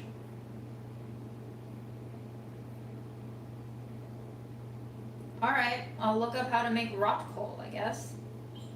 Probably pronouncing that way wrong. It's a cooked German red cabbage recipe. Braise slowly on the stovetop. Shredded red cabbage, tart, green apples, vinegar with a little sugar or apple cider to balance things out. Compared to sauerkraut, Rotkohl is not as intensely mouth-puckering and has a mild, subtly sweet taste thanks to the additions of apple cider and a little bit of sugar. The only reason why I wanted to make sauerkraut is for the probiotic features. And it was also said that sauerkraut can make period cramps and pains a little bit easier. So that's why I'm trying it out. But that sounds delicious too. There's no way to cook cabbage that doesn't taste delicious unless you stir-fried it with coconut oil like my mom did that one time, and that made me gag. Can't do it. Sorry, Mom. Cannot do it. All right, we got some beef liver here that I cooked yesterday with spices. There's cumin in here. Then we have our microwaved purple cabbage leaves, and I think for our bite, we're just gonna do this. Let's try it plain. I could put some mayo on it the next time. A little, oh my gosh, it looks like a little purple cabbage head all on its own. Okay.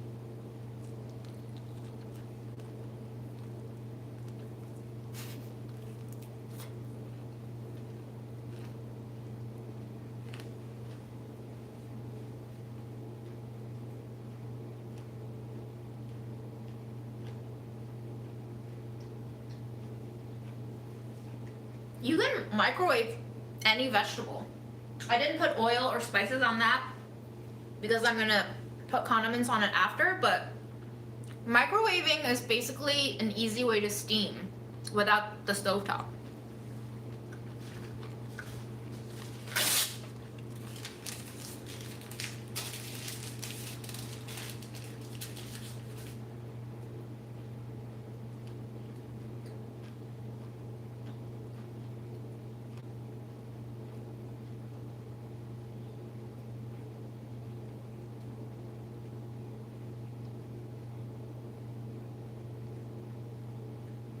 Sorghum flatbread. That sounds good. Maybe I'll give that a try. That was pretty good on its own.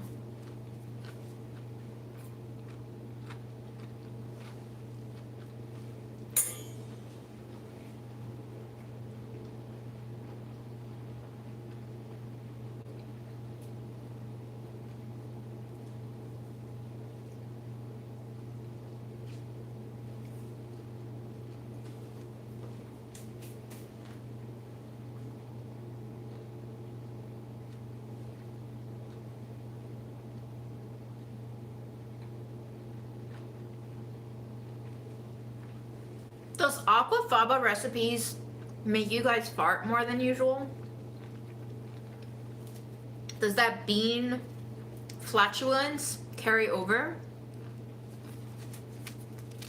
Look at the fascinating texture on this microwaved, dried out leaf. It's pretty strong. Wow. Fascinating. Oh my gosh, I've never peeled cabbage like this before. What? Cabbage is plastic. Nice. I'm sure somebody will figure out some weird scientific thing to create out of cabbage fibers 20 years from now. Mark my words.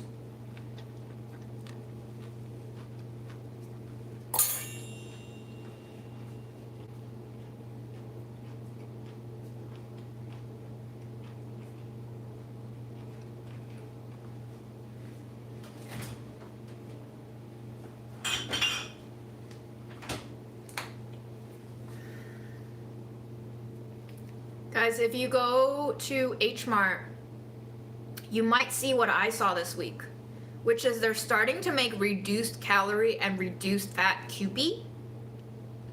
I saw one that was like 80% reduced fat and another one that was like 70% reduced calorie. And I was like, what is going on? Why would you do this to me, Kewpie? I felt really betrayed.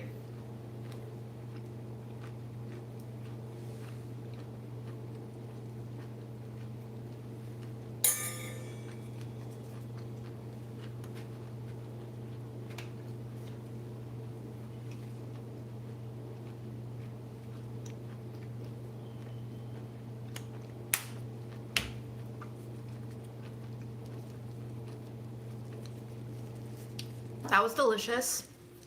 Cumin on beef liver. I will remember that from now on. That might have been one of my favorite batches of beef liver ever.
Okay, somebody on the last live told me to get evening primrose oil, I think for period pains.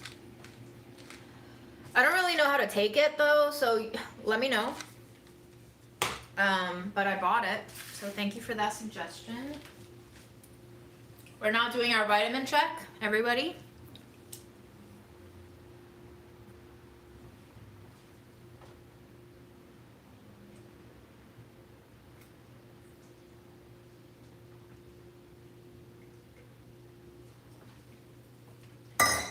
Okay, Catherine Forrest says, I do whole foods, plant-based, no oil, no sugar, no dairy, no meat, very little ground flours, very little salt.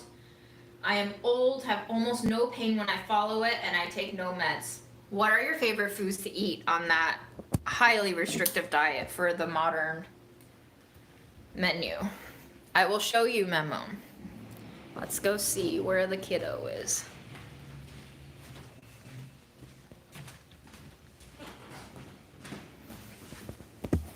Hi, baby. How you doing?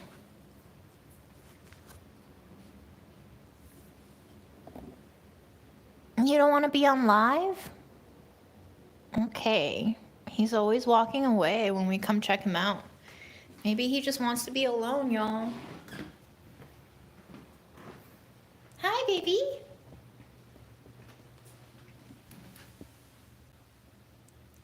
You want some pets? You want some pets? No pets?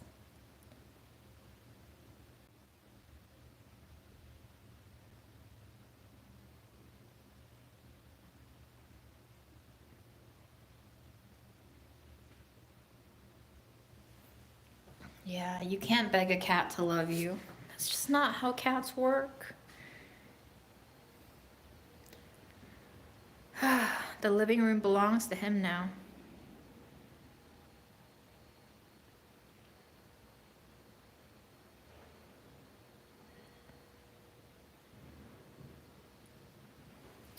Alright, well, I tried, y'all.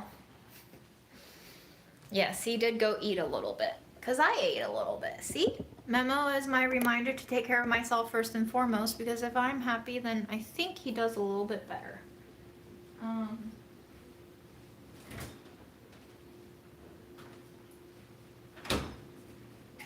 Okay, I think this is the move. We're going to microwave some of my leftover lentils. And we're gonna eat it with the bok choy. And then I'll probably go peace out because my energy is running pretty low right now. And as I've noticed, as soon as I eat, I kind of experience a crash. So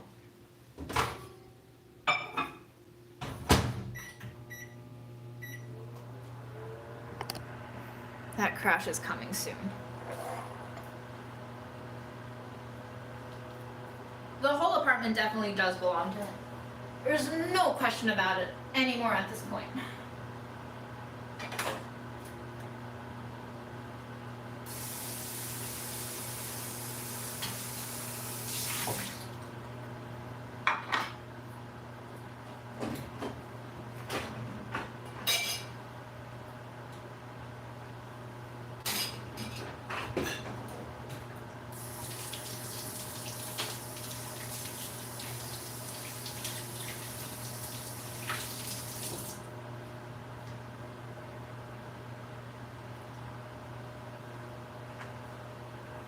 Yes, he no longer has diarrhea. He doesn't poop every day, but he poops every 2 to 3 days sometimes. But they have been looking pretty healthy.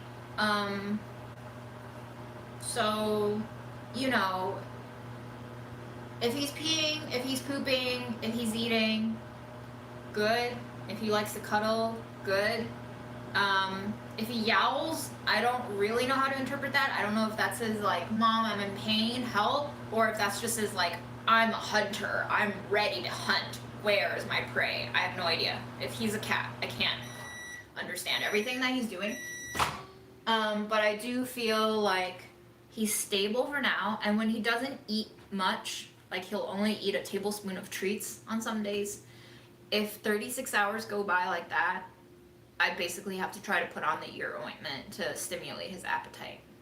Hit and miss, you know, because he like runs away before I get most of it on him, and then he rubs against everything else to get it off of him. So that's just my routine now.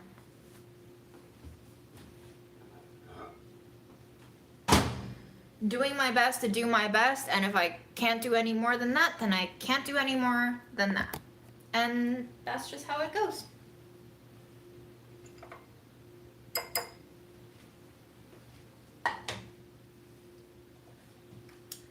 That bowl was getting too hot to handle, so I put it on top of my wooden bowl.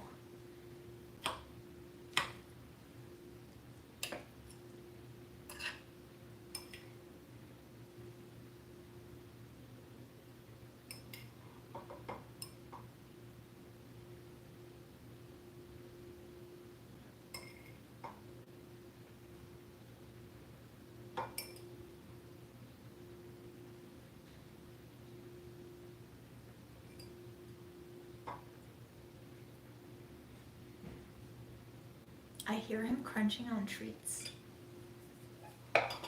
Shall we go take a look?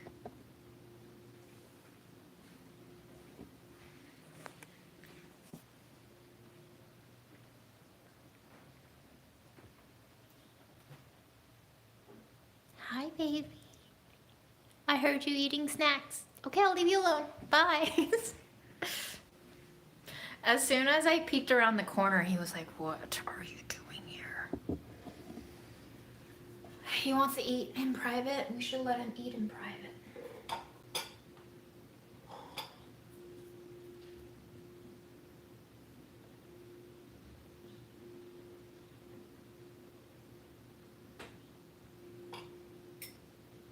Sorry, Doc Marmalade. What do you mean you used to cut off just one finger and use that to get ointment on your cat? Because I will do that if the finger can be reattached, but I don't think it can.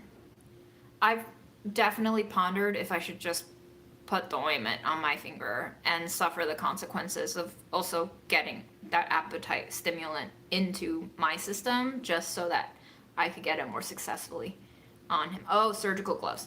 I thought about it. I don't have any that are skin tight, so if I cut that finger off and put it on my finger, I don't think I can get it to stay on my finger. So thank you for explaining that. It was starting to sound a little graphic and I was very worried, but I'm glad that it was just a glove. I was like, how do you preserve that finger? Are you curing it so that it's a permanent finger now?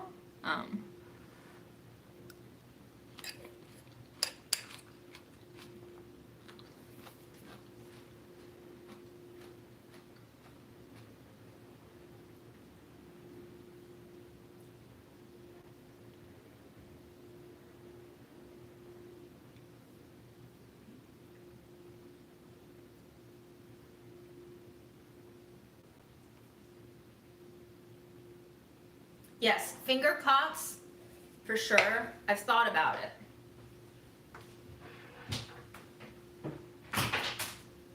But I hate how smart he is on all the wrong things. He's so dumb when it comes to seeing food in his face, but I think that has to do with the fact that his appetite isn't there, so he's not really attracted to the food. But he's so smart when it comes to observationally noticing things that are not normal. So if I were to approach him with a finger cot, he might also still run away. So I just have to decide if I want to buy a pack of 200 finger cots and then have no use for them. Or maybe we'll find a use for them. Maybe they'll come handy. I don't know for what, but we'll find a use for them. The luxury of sitting down.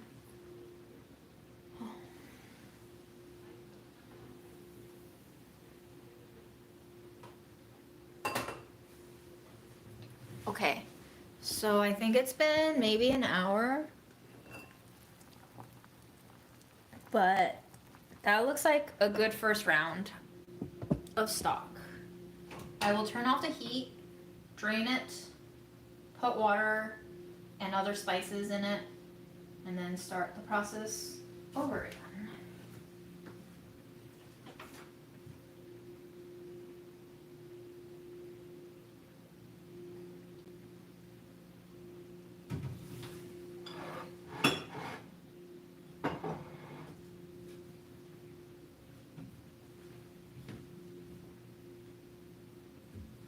But I'm gonna wait for it to cool off a little bit because I don't want to have accidents. I'm pretty tired right now, so I can't handle hot liquids. Okay.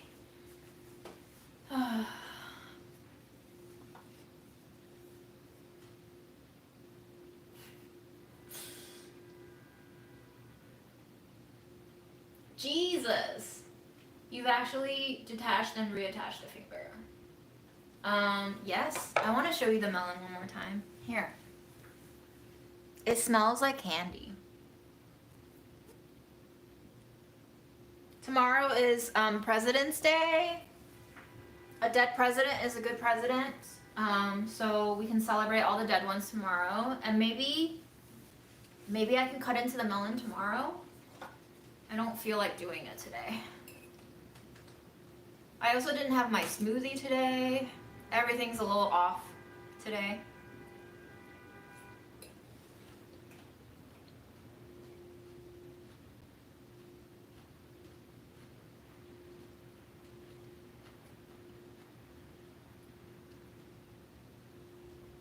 Protests in Alabama about what? What are we protesting now? Hi, baby.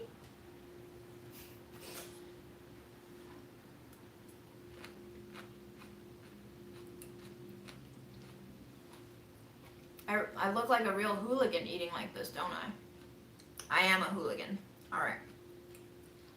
Very nutritious, very veggie filled. We got lentils, and I think pretty much the spices that I use in the chicken feet stock, I used here.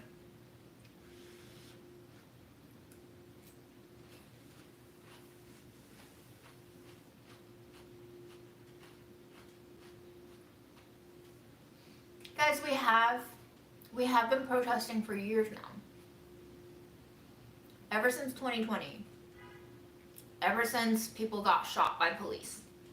Ever since Trump got elected even. Like, we had protests in 2016 when Trump got elected. Go if it's cathartic for you. Go if you think you can meet people there who can organize further. But I'm at a stage where I don't really understand what the function and the desired outcome and the realistic impact of going to protests are in America.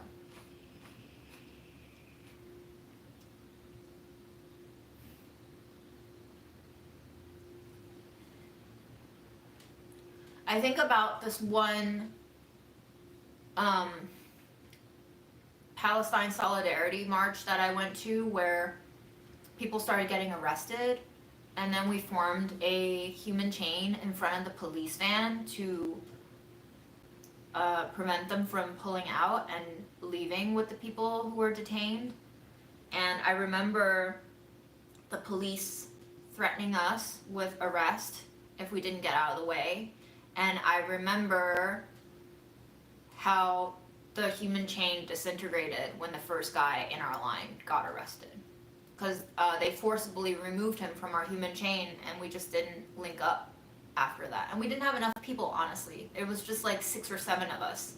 We didn't have like 20 or 40 or 50 people behind us preventing the police van. So this is what we mean by solidarity. If everyone who attended that march got together and were ready to block the police vans, that would have been a real protest. But people pull out.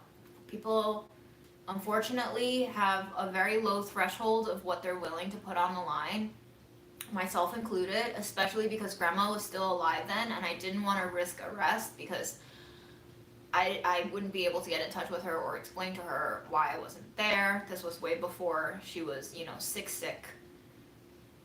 So I get it. People have their lives to live. They're not willing to put their own freedom on the line, and that's why we can't get anywhere with these protests. They're mostly performative, right? And performance is all we do in America now. The government is performative based.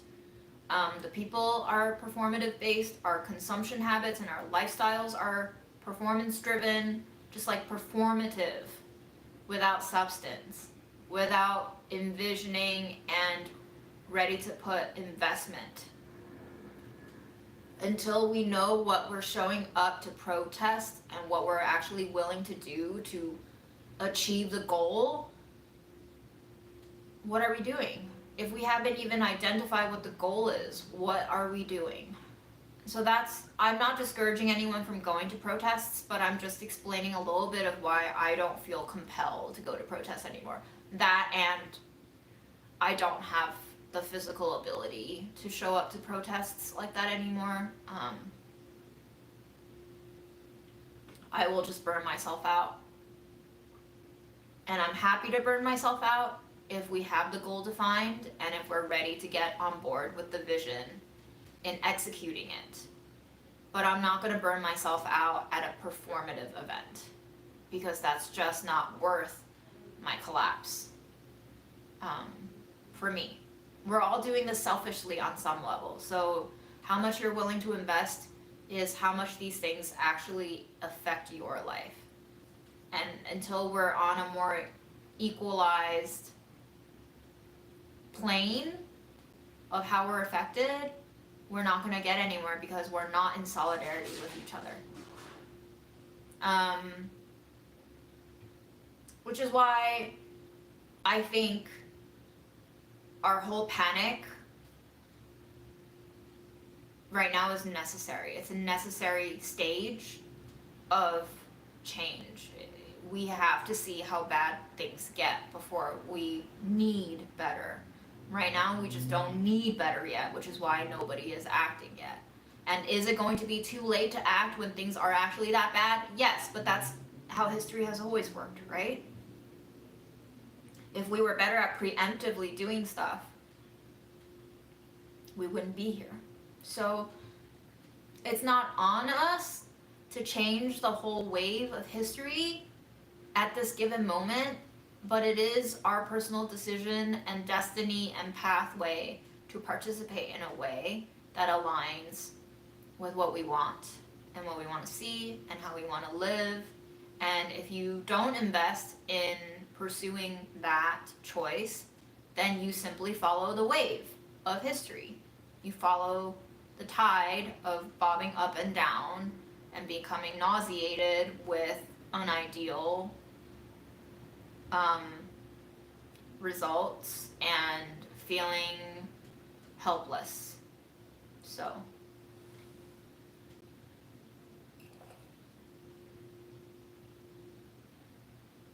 hello, Austria.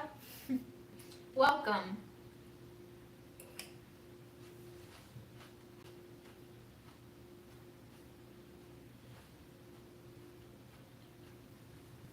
And I don't blame anyone for not choosing one way or another of tactics moving forward. We're already so chaotically disorganized and we're not on the same page. So whatever form you think is feasible for you to do it.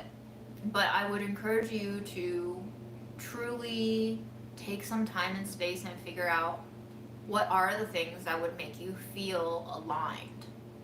Because I think we have so much depression, anxiety, stress in our lives and in our minds and in our souls and in our bodies because we're completely misaligned all the time, and we've normalized that misalignment, and that's why we need so much therapy or coping mechanisms and escapisms and fall prone to various sorts of addiction, is because we're misaligned and we're always trying to find equilibrium, but we're not actually fixing the source of misalignment. We're just trying to stack further things on top to bury it. Like a landfill.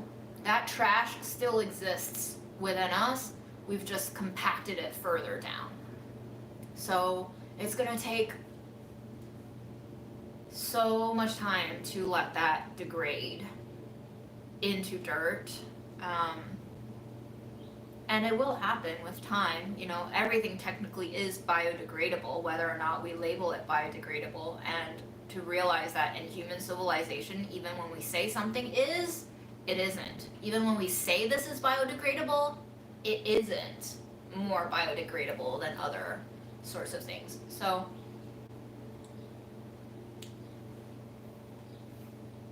I don't really know where I was going with that, because I don't really know where we're going anymore. Not that I ever did, but more than ever, I think most of us are lost. We're lost.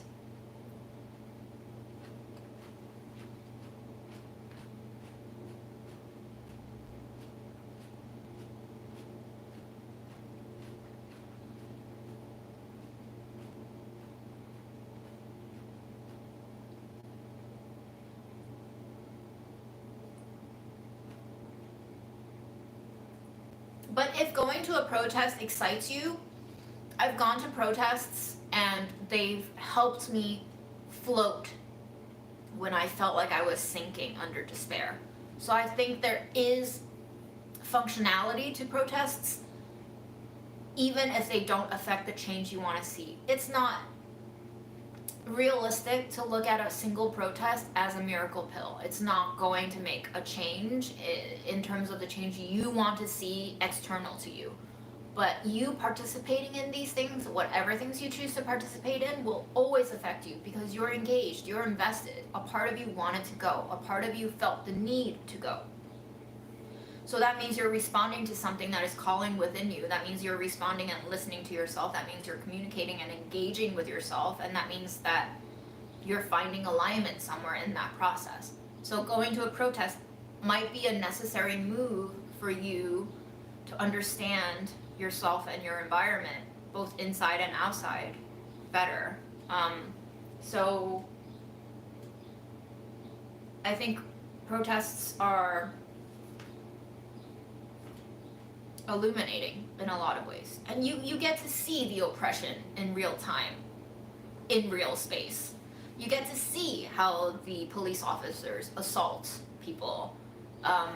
And I think once you've witnessed that in person, the impact of how it shifts your perspective and understanding is so much greater than seeing news reports and videos of other people experiencing those moments. You being in the same space as when those interactions happen will chemically alter you on some level. Again, not huge, not like, earth-breaking, but I think it'll sink into you on some level.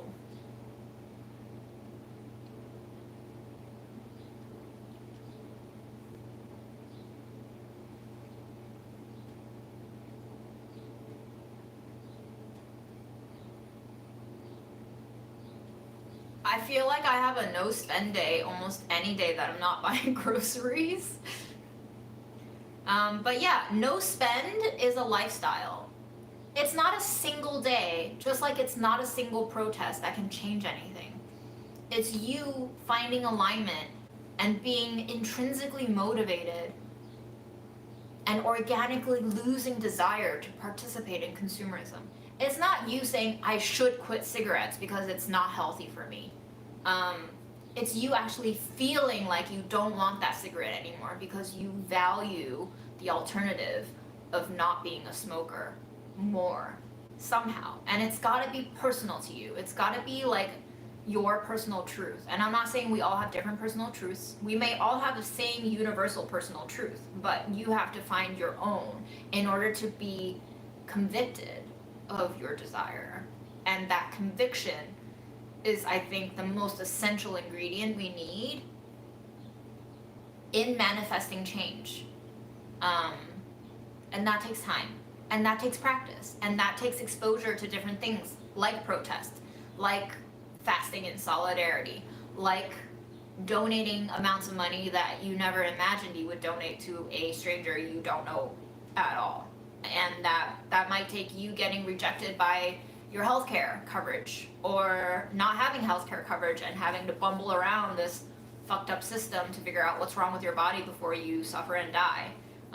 That could be getting arrested by the police and seeing how unfair everything is. It could come from being fired by HR after feeling like you were actually the voice of reason and understanding that reason doesn't get you anywhere in this life because the world is a very illogical place and a lot of the things that we believe is not rationally minded.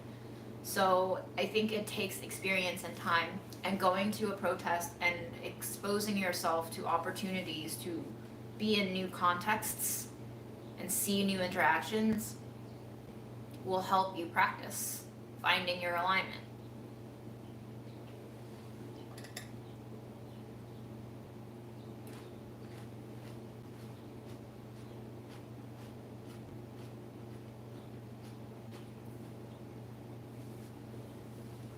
Yeah, there's going to be a lot of blackout no spend days, and there's going to be calls for general strike. But how many people are actually going to participate in the general strike? And how much people are actually going to abstain from February 28th consumerism? Versus calculating how much deprivation is needed to actually starve this current overwhelmingly massive system that we all function within to bring it down. One day is not going to do it. It's something though, but I think the everlasting impact is based on what you choose to do for life. It's going to take generations and possibly centuries for us to dig us out of this hole. Or maybe we just keep boring into this hole until we drop out of another hole, you know? Who knows? I don't know. But I think it's going to be torturously fascinating to see what does happen. And I think we just have to kind of like put our seatbelts on and get ready for the ride. Because if you want to live, then you got to face the fact that you're going to die somehow. And once you reconcile that undesired fact is when you begin to delight in all of the pretty sadistic connections that will reveal themselves in your daily fabric.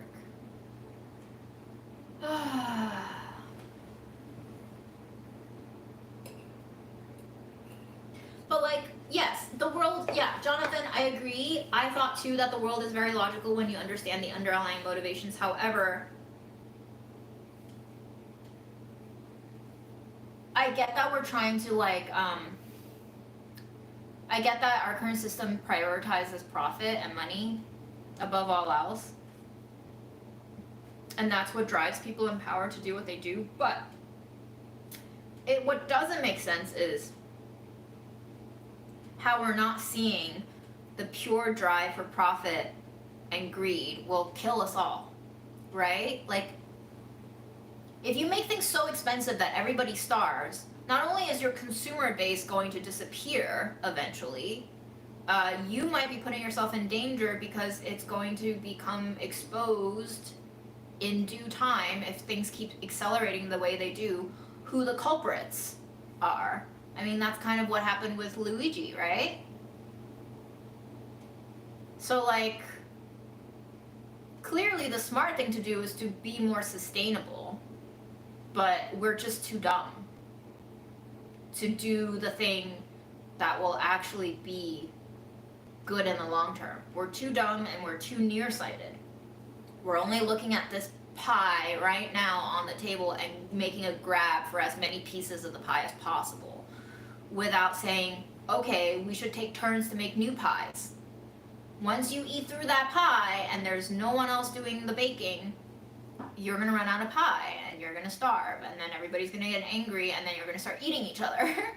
What I'm saying is we're heading towards cannibalism. We already are, basically, by bombing the shit out of people and committing a genocide. That already is a sort of cannibalism.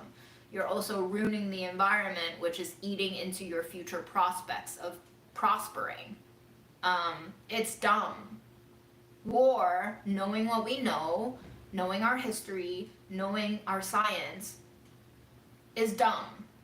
It destroys without giving anything back except for a childish battle for power. It does nothing for our sustainability as a species. So I think humans are in the self-destruct phase of existence right now. Our brains are short-circuiting, you know, in all sorts of different ways. And our programming has kind of reached the end of its peak performance. And now it's in serious need of an update, but nobody's manning the control center anymore.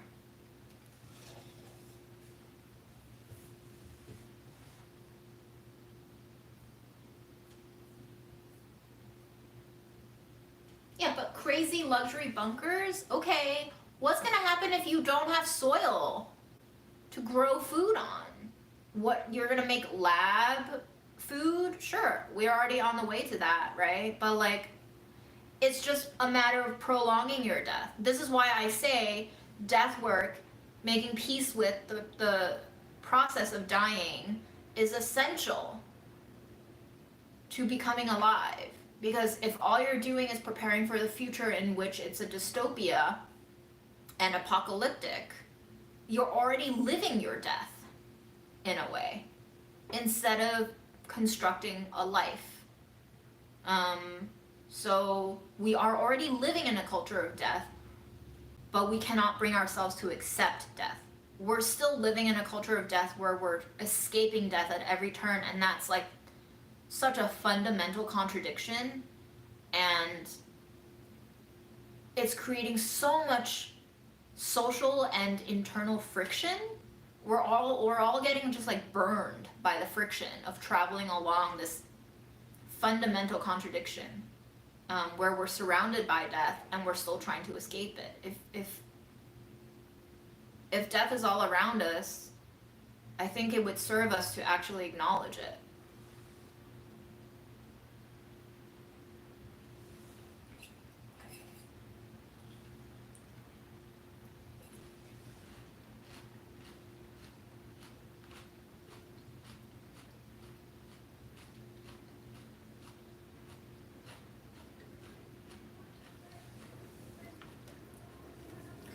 Yeah, I agree, Jonathan. I also think that you do get to be a billionaire by being rational up to a certain point, right? Like everything peaks. Sound waves, the frequencies peak, you know, the bell curve peaks, mountains peak, the sun rises and falls, it peaks too. You know, our moods peak, our energies peak. So everything peaks, which means everything falls. It's just the laws of physics. Everything that goes up must come down. An action and an equal reaction. So everything you have to gain, you will have to lose. So the most sustainable way to live is actually gain as little as you need so that you lose as little as you possibly can.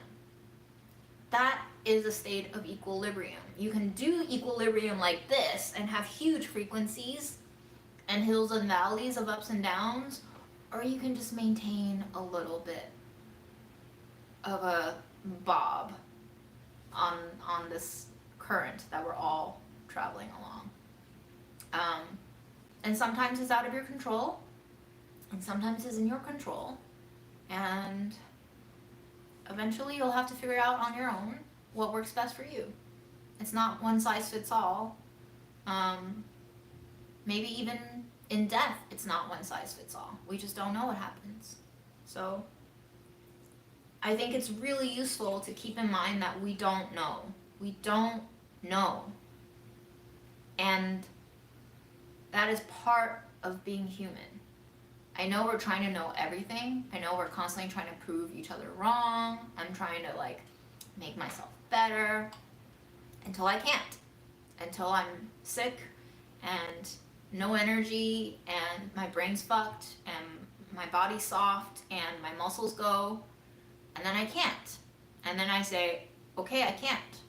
What I can do is wake up, drink something, eat something, talk to friends, pet my cat, try to keep him alive, but I can't force him to stay alive. You know, just like I can't force grandma to stay alive. Not that I wanted to have her stay alive forever, because she was not having a great time towards the end. Um, so your desires will shift, and your circumstances will too. And your relationship with life and death will also change as you go. And that is, I think, one of the most wondrous parts of being alive, is the change. Because that means you get to live different lives. That means you get to taste the sampling of the different offerings of life.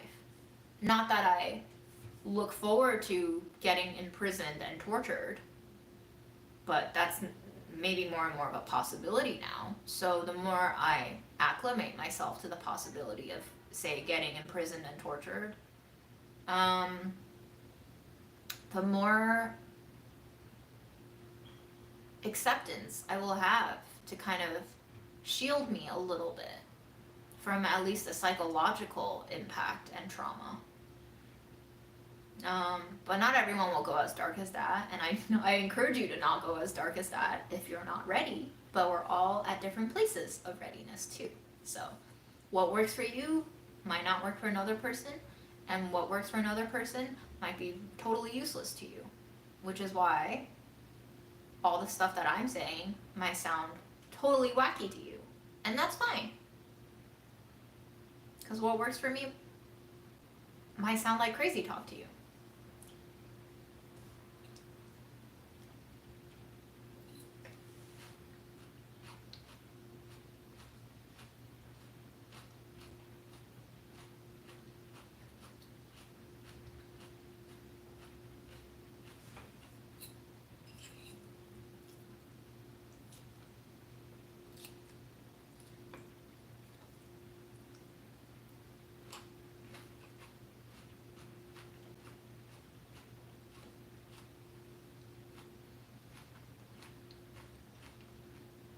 Jonathan says, Jonathan says, I'm still working out how I feel about that. Some days I'm weirdly accepting of it, but others it really messes with me. Again, right? Ups and downs, peaks and valleys, frequencies. And that's just how we move. It can't be daytime forever. You can't be happy consistently. You have to have dips in energy. And so maybe the harder you push yourself, the harder you'll crash and burn out. And that just means the harder you'll have to recover. You have to recover hard. You have to allow yourself the time and the grace to recover from your burnout because you pushed yourself too much. It felt like you were doing fine until you weren't. And then you had to pay the bill of acting and behaving and thinking and moving like you were fine, even when your body was telling you to not keep doing that. Misalignment. I was misaligned. I still am, probably. Alignment is a permanent seeking because it's a permanent shifting and a permanent finding.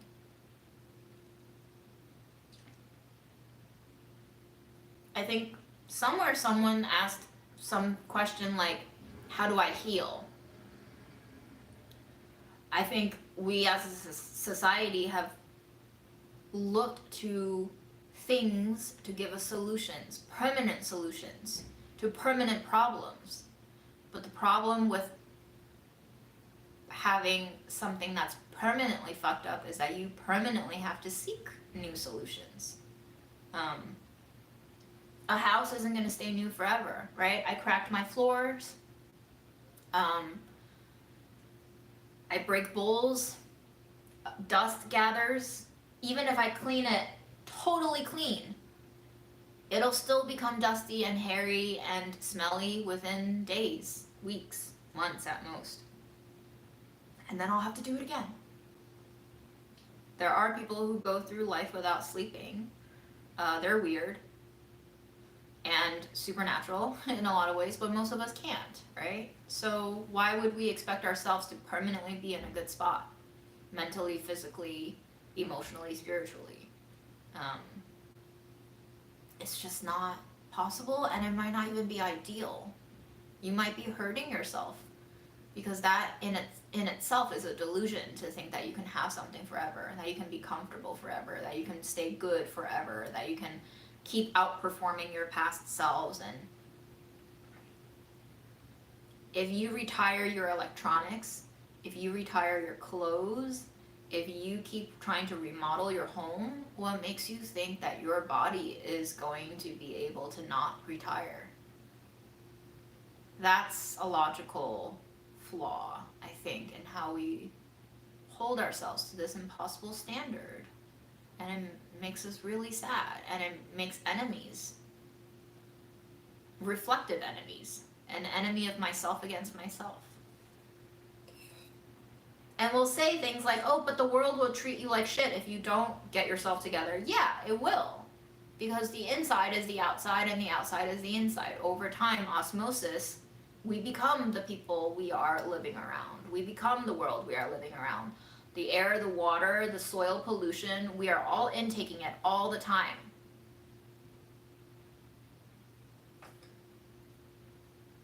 So even on a very biological level, we are the world, because we cannot exist without intaking the world into our very systems.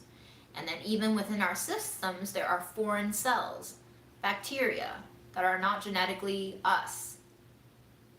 So it's just kind of like a layer upon layer upon layer upon layering of self and not self. And so at a certain point, it makes sense to question, well, what is the self? Is it important to hold on to the self? Or are you just here as an observer? Different ways to look at it. Look at it the way that makes you feel good. Unless you're masochistic and you feel good by torturing yourself, then by all means torture yourself. But align and seek what it is that will actually make you feel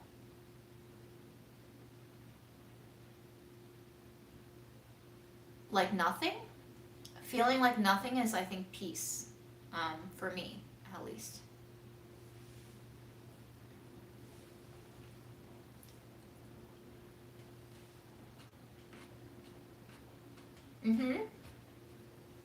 Thanks for the reminder to moisturize, Gary. I've been moisturizing almost every night, except last night, when I decided to give myself a haircut in the shower. It did not turn out well, but that's what I did at midnight. And then I was too tired to lotion myself up. But yes, it's been weird in New York City. It's been raining and snowing, so I don't feel like it should be this dry, but my skin is freaking out. No idea how any of this works, honestly.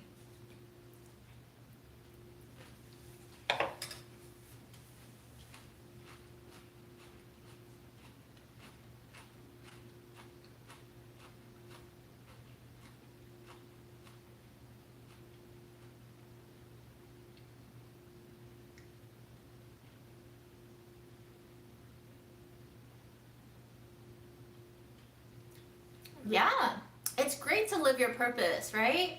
And your purpose, I feel like, is always made more concrete by how others ingest it, right? The sort of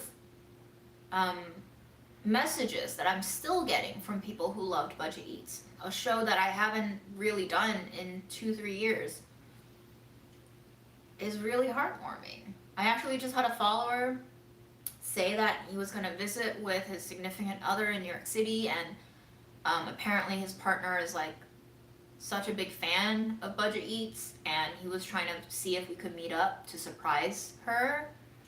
I thought that was so sweet. So yeah, I mean, all we have is our environment, and it's a privilege to be able to cultivate an environment that you feel good in. Not everyone has the ability to choose, not everyone has the ability to be born into a loving, caring, equipped, and resourced family. Not everyone can choose what employment and occupation they fall into and stay in. not everyone can choose who they live with. When I had to really be on a shoestring budget and room with Craigslist strangers in New York, that was one of the most stressful, depressing, sad times of my life. And honestly, I think I felt really suicidal in that period, and I'm sure my day-to-day strains had something to do with that state of mind, you know. So it's really hard. It's really hard to not blame ourselves, but it doesn't help to blame ourselves. So yeah, I don't think I have white privilege. I think I've still received quite some slantly racist remarks and perspectives. You know, people will always see me as Asian and Chinese and foreign in a lot of ways. And then it's funny because when I go back to China, like, people are able to suss out very quickly that I'm not from there, that I'm not really Chinese. So it's just like, well, who am I? But I do have a lot of other privileges, like the ones I just mentioned, being able to cultivate my environments, which is huge. Being able to have support systems is huge.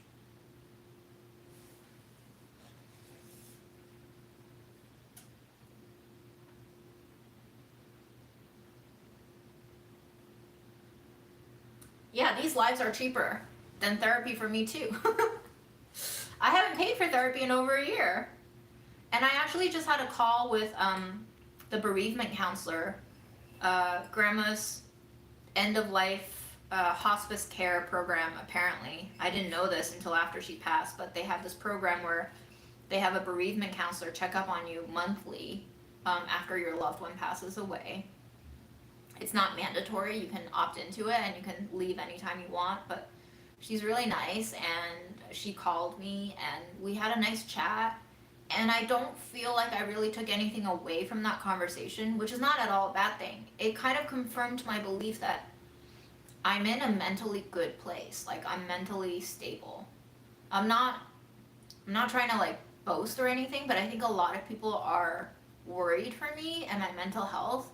But after speaking to someone who does this for a living and sees all variants of how grief manifests in people, she seemed really glad that I was able to believe the things that I believed in, and seemed like I was dealing with my grief in as stable of a way as possible. So all of that to say, good mental health doesn't look the same to everyone, and don't worry about me unless I tell you to worry about me. You know, I think I come off as like really depressing and cynical and dark and broken to some people, but I think they're just not used to seeing things being spoken out loud. And that's okay. They're not ready for this expression. But I am, and I think many of you are too, and I think it brings people like us solace to see others say these things comfortably and normalize them. I think in the long term, even though it may feel uncomfortable in the beginning, if you're not used to it, it serves us to talk about these dark feelings because it's a part of alignment. It's a part of knowing ourselves and not denying ourselves. It's a part of recognizing, you know, what Jung called our shadows, the repressed sides of us. That repression, when you let it go deep enough and long enough, so much so that it becomes a stranger within you, will feel menacing. And then you will want to get rid of that menacing source that is actually you. And that's when you have no safety in yourself.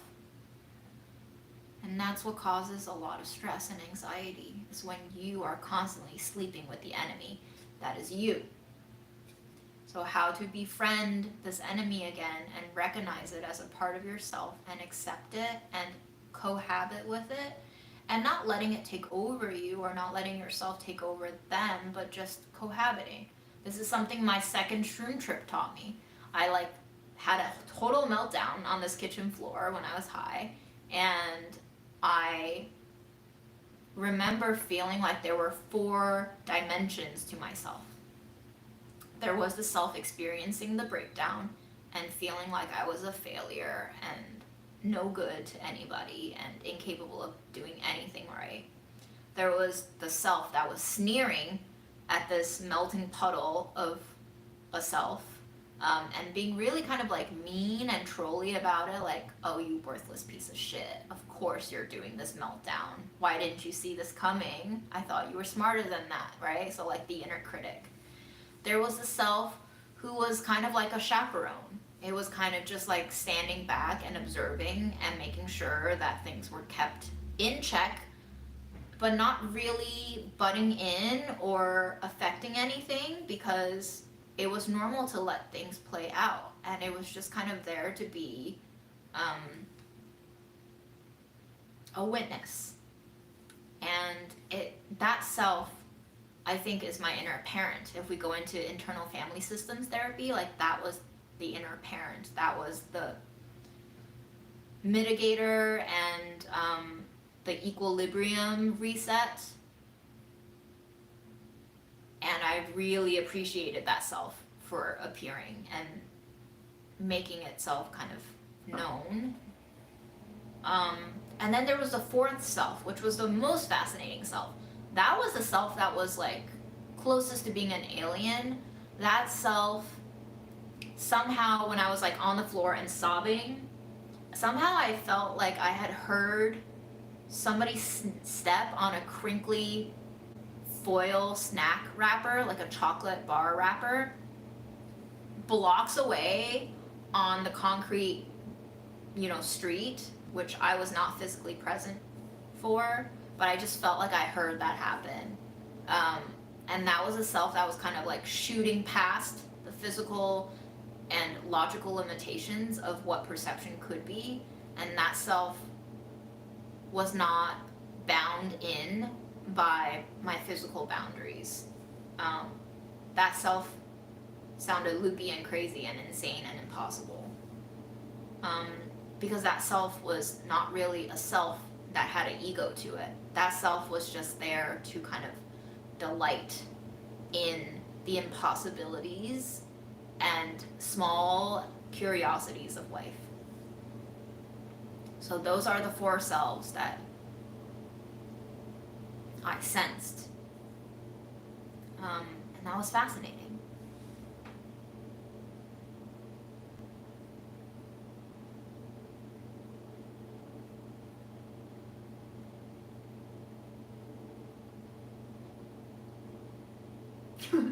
Asking an Asian American woman if she has white privilege is such a puzzling question. Although I can see, because I also felt like I had white privilege before I really kind of read up more about what white privilege as a term stemmed from and what it actually meant. And like, obviously these terms are so abstract. They mean different things to everyone and they have different connotations to everyone, but I do feel like in America, as far as like the minorities go, East Asians are seen the most white adjacent. They're seen as like excellers in the fields, and they can dominate professionally and even outplay white people. But that is a stereotype. I think, I've been Asian in some ways, and I've been very not Asian in other ways, and labels are labels. Labels are just labels. They can help you find yourself, but if you get trapped by labels, you get confined to these limitations. And if other people only see you as fulfilling a definition of a label, then they are unable to see all of you. They are blinded to the variety of selves that you contain within you. It took me a shroom trip to see within myself the different selves I had. So I don't expect other people to see all of me. I can't even see all of me. But I hope that people discover sooner or later that external presentation and, abstract labels are limiting. after a certain point. Peaks and valleys, right? Labels are great because like representation and all of that, and then labels are not great because then you have to conform to the labels, or the labels force a sort of conformity on you. It's all very weird. Everything has a little bit of poison within it, right? Even vegetables, if you ate too much, I'm sure it's not good for you. So everything has its own little properties, and we just have to figure out what the proper dosage is for ourselves.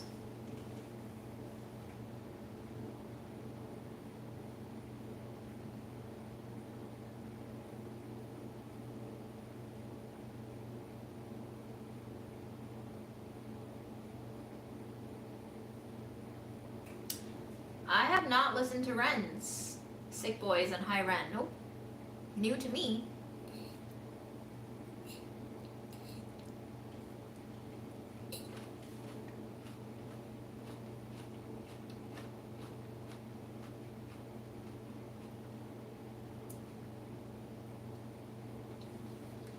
Yeah.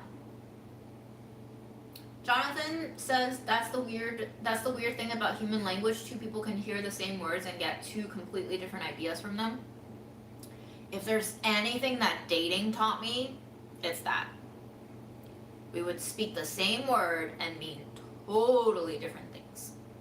Or, they just lied and were not upfront with me and said things that they weren't even convinced of themselves. But I think there's a huge diversity in how people define things. And that causes a lot of heartbreak and misunderstanding, y'all. So that's when I think back to when I participated in LD debate in high school, like the top of the procedure was to always define the key terms in the topic that you're debating. Because before you define the terms and settle on the same definitions, you can't really start debating. Because you could be debating about two wildly different things if you define the key words in your debate argument differently. Words, language, understanding, difference is a constant death trap of misunderstanding. Words have enabled us to think we can understand the world, but it doesn't actually teach us the essence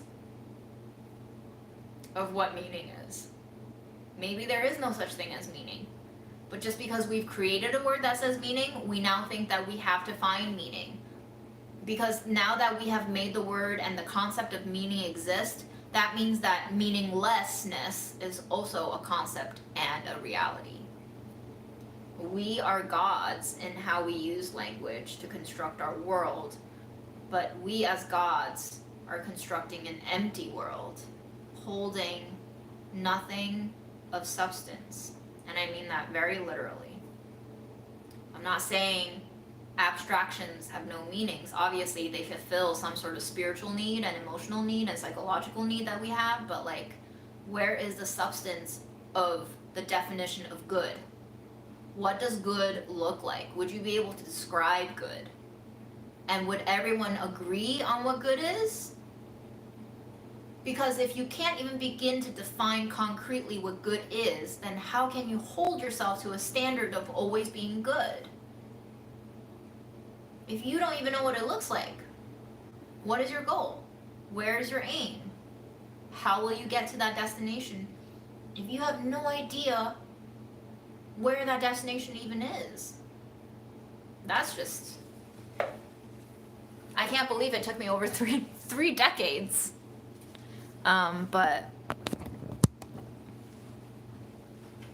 I think some people, maybe like my mom, believe in a good that they can't even define for themselves. Or maybe mom knew way more than she let me in on. I don't know. I don't know who my mother is, because there were so many other sides to my mother that I never got to witness or interact with.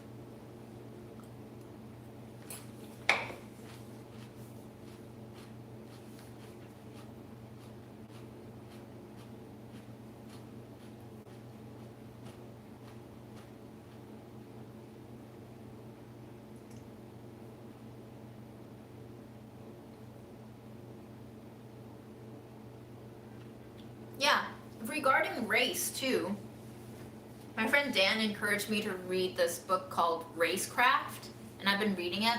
There are some parts where I don't understand it. It's very academic.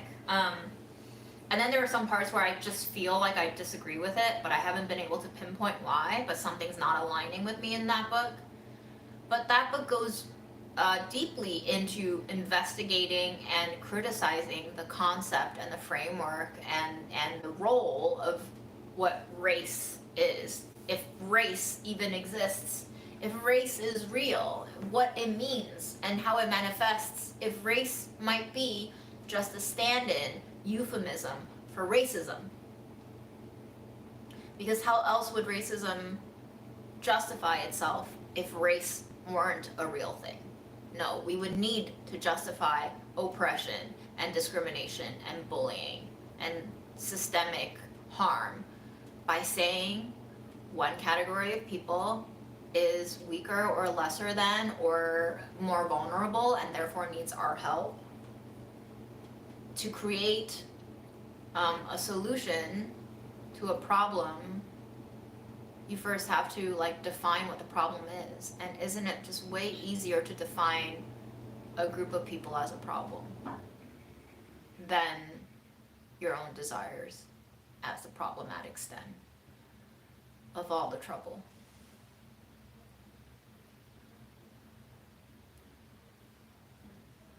I think maybe our seemingly historical need to kill other people and beat on them is maybe a natural facet.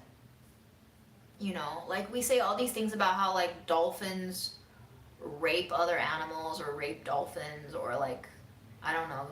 I've heard the same thing about otters too. I'm not sure. But it's just yeah, some animals do really fucked up shit. Praying mantises eat the heads of the male praying mantis after mating. So yeah, maybe war and genocide is just built into our programming. And if it is, then I think I am, not to say everything is logical, but I am at least logically justified in not liking my species. If this is what we are, I'm capable of it too. The summer I spent on the farm, I discovered this animalistic side of me that I had never, ever encountered before, where as soon as a grasshopper jumped out at me, I crushed it, reflexively destroyed that life before I even processed what I was doing. It was almost an unconscious, that's it. And that was when I was whoa. I didn't know I was capable of that. Also, what just happened? Also, ooh, there's a dead bug in my hand. That kind of recognition and processing took stages after the fact of committing the murder of a grasshopper.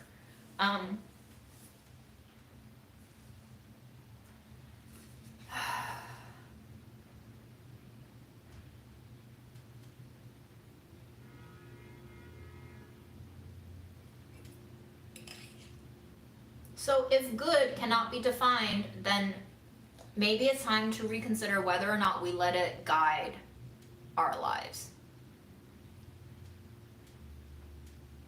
Maybe it's not as reliable of a North Star as we have thought it to be.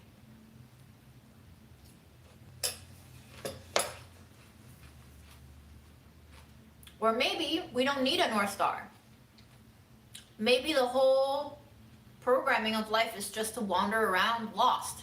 Or maybe if our destiny is to wander, then there is no such thing as being lost.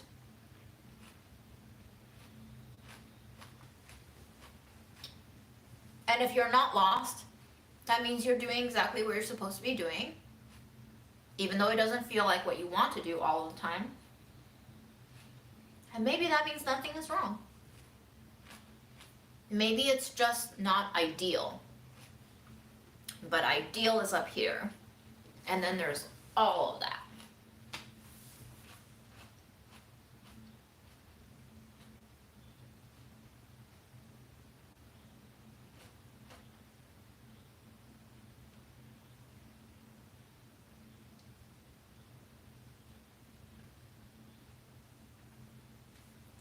Yeah, I mean, Valeria said during college anthropology, an anthropologist supported the categorization of races and justified it with the reason that people in the minority categories would know how to operate within the box.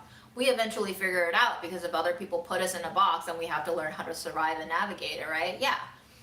Chicken or the egg, though, reification, my favorite word that I learned from my 4 years of college that I keep using because it is now more pertinent than ever, a word and a concept and a encapsulation of what we're realizing. Reification is the process by which you make something abstract and not really substantiated by reality real. Things like gender and race and political alignment and money. Money is just a fucking piece of paper.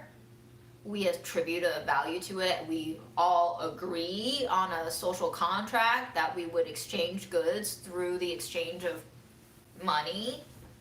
Some money isn't even concretely paper or coin. Some money is just on the fucking internet now. You're doing bank transfers, transferring money back and forth. Where the fuck is that money? That money ain't real. Yeah, the food is real, I think. But the $4 I gave to the farmer this morning certainly just felt like paper, right? So, if we are all becoming crazy, maybe it's time to look around at how much craziness has been built into our lives and structures without us even realizing it because we were born into it. We were born into the system of money now, right? In the year 2025, we've had money for a few millennia. But I don't know if dinosaurs had money. Maybe money was stone to them. I don't know. I just don't know. But we make things out of nothing, just like God in the Christian Bible. He seemingly made the world out of nothing, right? The Big Bang. Okay, we had a Big Bang and now we have all the universe. It's a theory. But a lot of our world is making something out of nothing. And then money is what drives our world now, but it's not real. So if we're going to talk about crazy, this is crazy. This is kind of crazy. This is kind of really crazy. This is wildly crazy. So if you're feeling crazy, you're just doing what Romans do in Rome, right? When in Rome, you gotta be crazy to survive the crazy. It doesn't make sense, but it does.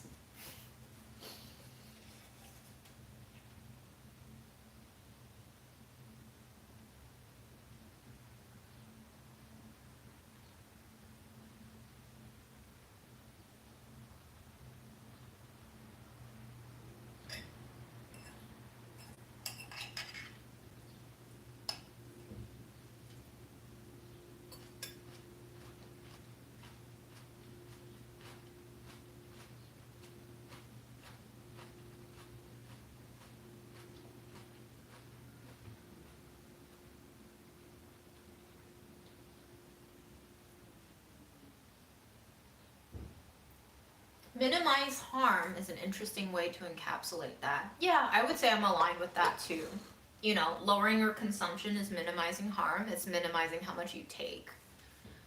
But I think being in a first world country, my hands are already bloodier than the majority of the world, just by the fact of living in New York City.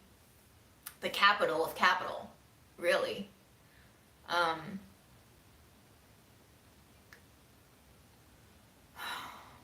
Yeah, it's fraught. It's fraught. And it's internal and external.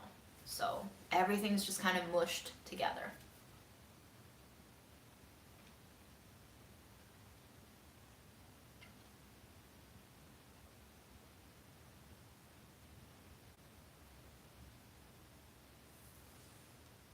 Ooh. Hey, Siobhan. I hope you do find some squash on the way home. That sounds delicious.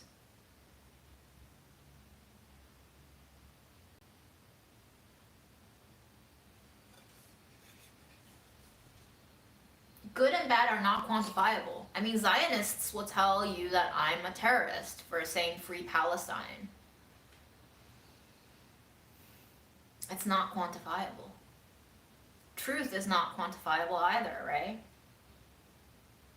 Um, in the case of the COVID vaccine, anti-vaxxers might be right. Maybe I did kill my mom by encouraging her to get the vaccine. Studies are coming out to gradually support the damage and the effects of the COVID vaccine on our bodies. But given what we knew at the time, it seemed like the right thing to do. But that's all that life is what it seems like it is in the moment. Our brains are doing constant data intake and calculations and outputting decision making and actions. Machines make mistakes too. And they break down. And they need reprogramming sometimes. They need updates. They need upgrades. So nothing is reliable.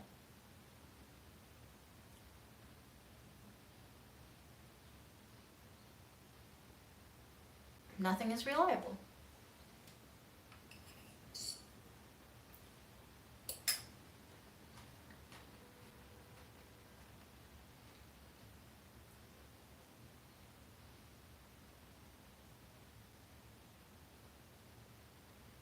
Yeah, that's a really kind and smart thing to do. One of the things I've had to learn not to do is judging my past actions based on my current knowledge. That's what Jonathan said. Those are two different selves. Those are two different sets of selves, because at any given moment you have multiple selves. So says the shrooms. I can't judge what I did to my mom before she died, knowing what I know now, years after she died. But I will, but that's just my grief fumbling for an explanation of why I'm feeling this hurt. It's not actually a real logical judgment of whether or not I was a good person or a bad person. Yeah, we're all good and we're all bad. We all make good decisions and we all make bad decisions, because every decision in and of itself is good and bad. Because good and bad doesn't begin to even cover the diversity of impact and causation of our actions, of our thoughts, of our world. Good and bad are binary, polarities, black and white, the world is in color, and for different species we see different colors. Different species smell and intake, olfactory data differently. Between me and Memo, we are living two different realities. Between me and my shroom high self, I also experience different realities. So how do we expect a whole world of 9 billion people to experience the same reality?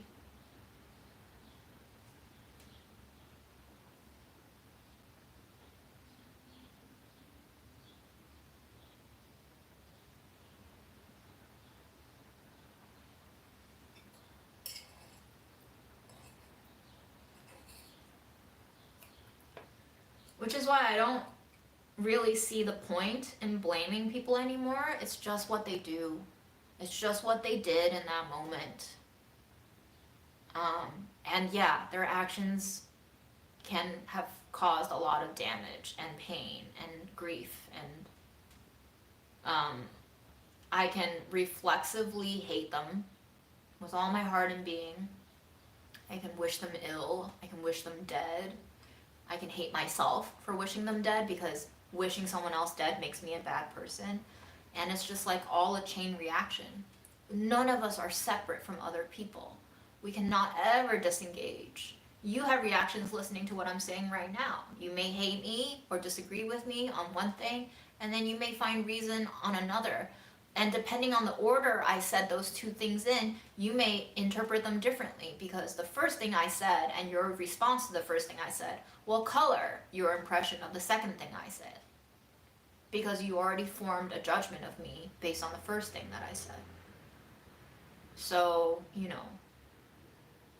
meeting someone in their lives 10 years apart, you can have very different impressions of them. But if you're not able to let go of the person you met 10 years ago, and you're holding on to that 10-year ago impression today,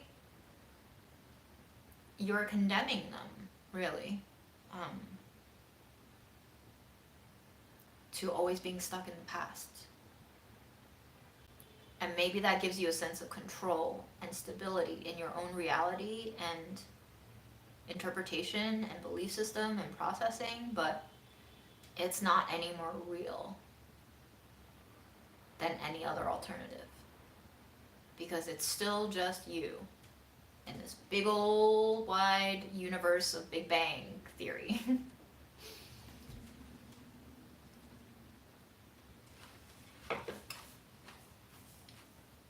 Freddie says, what if split personality disorder is really a power to look outside of yourself simultaneously within yourself with less effort than most in an ideal environment, right? Yes.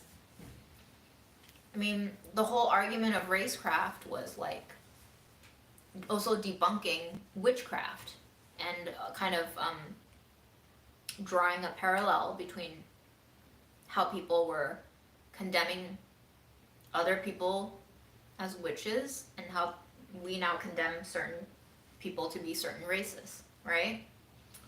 Categorizing them as different or alien or not. Other.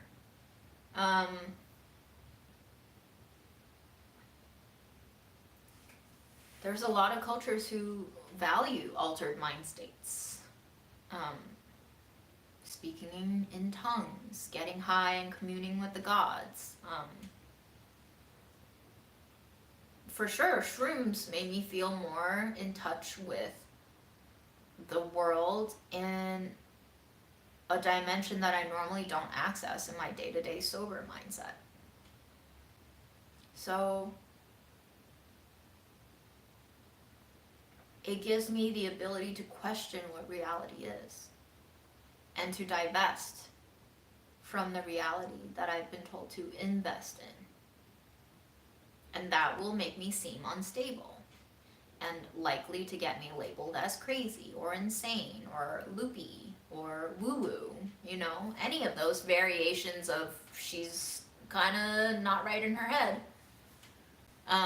Is that a superpower or a disability? Depends on what other people treat you as. So yeah, we talk about all the crazy homeless people. But sometimes I listen to the stuff that they're saying and they're right. Like there was one man who was very agitated on the subway and I felt a little scared because he seemed very, very agitated and he was shouting. But the stuff that he was saying, I fucking agreed with. He was just like, nobody is looking at me, even when I'm speaking to all of you, and nobody will help me. I just need, food, and can anybody spare $1? And like the more aggravated he got, the less likely people were going to help him because they all thought he was crazy and they were probably all scared and triggered inside, even though they were in freeze mode. But the dude was right. I mean, I would be fucking frustrated too if I were homeless and couldn't find any source of income and I was stuck in a society that only gave you stuff in exchange for this imaginary thing called money that I had no access to, and I was starving and cold and uncomfortable and doomed because there's no alternative that I can see other than getting my hands on money, which I don't have ready access to and nobody else is willing to help me get. Of course I'll get crazier if my life is threatened and there's no support. Is he crazy? Or is he just out of options?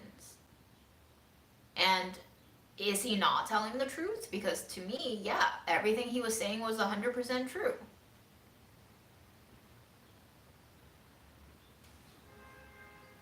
What do you do? What's the right thing to do? What's the good thing to do? What do you choose to be? Who do you want to be? And, that one individual standing in front of you asking you to pay attention to him is not just him. He's bringing with him a whole ecosystem of issues that a lot of people on that train were not ready to confront or think about, because we're all in the practice of repression as a protection mechanism, because there is so much misalignment in our lives, internally and externally, that if we begin to inspect one thing, everything comes unraveled. And that's terrifying. But if we really want it to change, it's kind of like finding a mistake stitch in your crochet or your knitting. In order to not have a hole and a little misloop in your knitting, you have to undo back to that mistake row if you wanted a perfect sweater that had no holes. But if you don't undo and you keep on building on top of that mistake, then you will always have that mistake, and you will just find various ways to hide it or hold that sweater together. But either way, it's work. Whether or not you undo the stitches and redo them, or you find ways to hide it and fix it alternatively, it's all work. It's just what you choose to do. So I don't think one is better than the other, but I think one might be sadder than the other depending on what your mind state is, depending on whether or not you're okay with having a mistake in your sweater, and depending on whether or not you find joy in fixing that mistake to be an aesthetic source of abundance. Like, ooh, this is an opportunity for me to decorate the sweater alternatively, and the mistake was an opportunity for me to step out of my zone of perfection and find another way of satisfaction. And deciding what you want to do is alignment. Following through with what you feel like is the right thing to do for yourself is alignment. But if you keep avoiding and you keep repressing, you won't find alignment. You'll become scared of alignment because you'll be intimidated and overwhelmed by the amount of work that you perceive you have to do in order to find in alignment. It's the ultimate existential procrastination.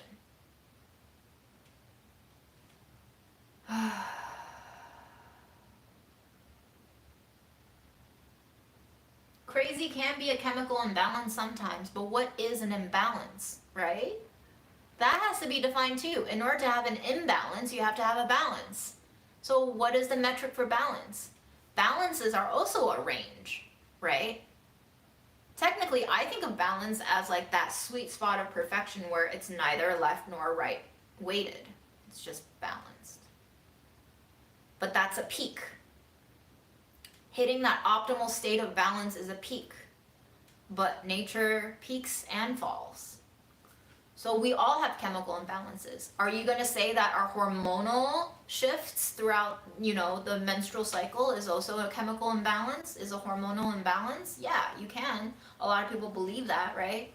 We think of perimenopause as needing hormone replacement therapy now to balance out the hormonal imbalance to relieve the symptoms, but that's if your goal is to not experience perimenopausal symptoms. If you're okay with what happens to the body as you age and you undergo menopause, then is that still an imbalance? How do we define a mental illness? Homosexuality used to be defined by the DSM as mental illness. There are places in East Asia that value skinniness to the point where I think the DSM would say a sizable amount of the population has some sort of disordered eating. But culturally speaking, I think Chinese people feel like, if you get too fat, then you're fat and you should lose weight. And so there's a mindset of just like not eating so that you stay skinny. Is that anorexia? Is that a disordered eating thing? Or is that just like the right thing to do because it's good to be skinny? In America, we have the concept of fat phobia. And we have this political culture where we consider fat phobia to be a bad thing, and we judge people for judging people to be fat. But creating that category too is fraught. Some fat people are okay with being termed fat and some are not. It's not one size fits all either in terms of self-identification and how they feel about that identification. You know, some people are embarrassed and shamed to be fat. Some people embrace their fatness. Who's right? What's good?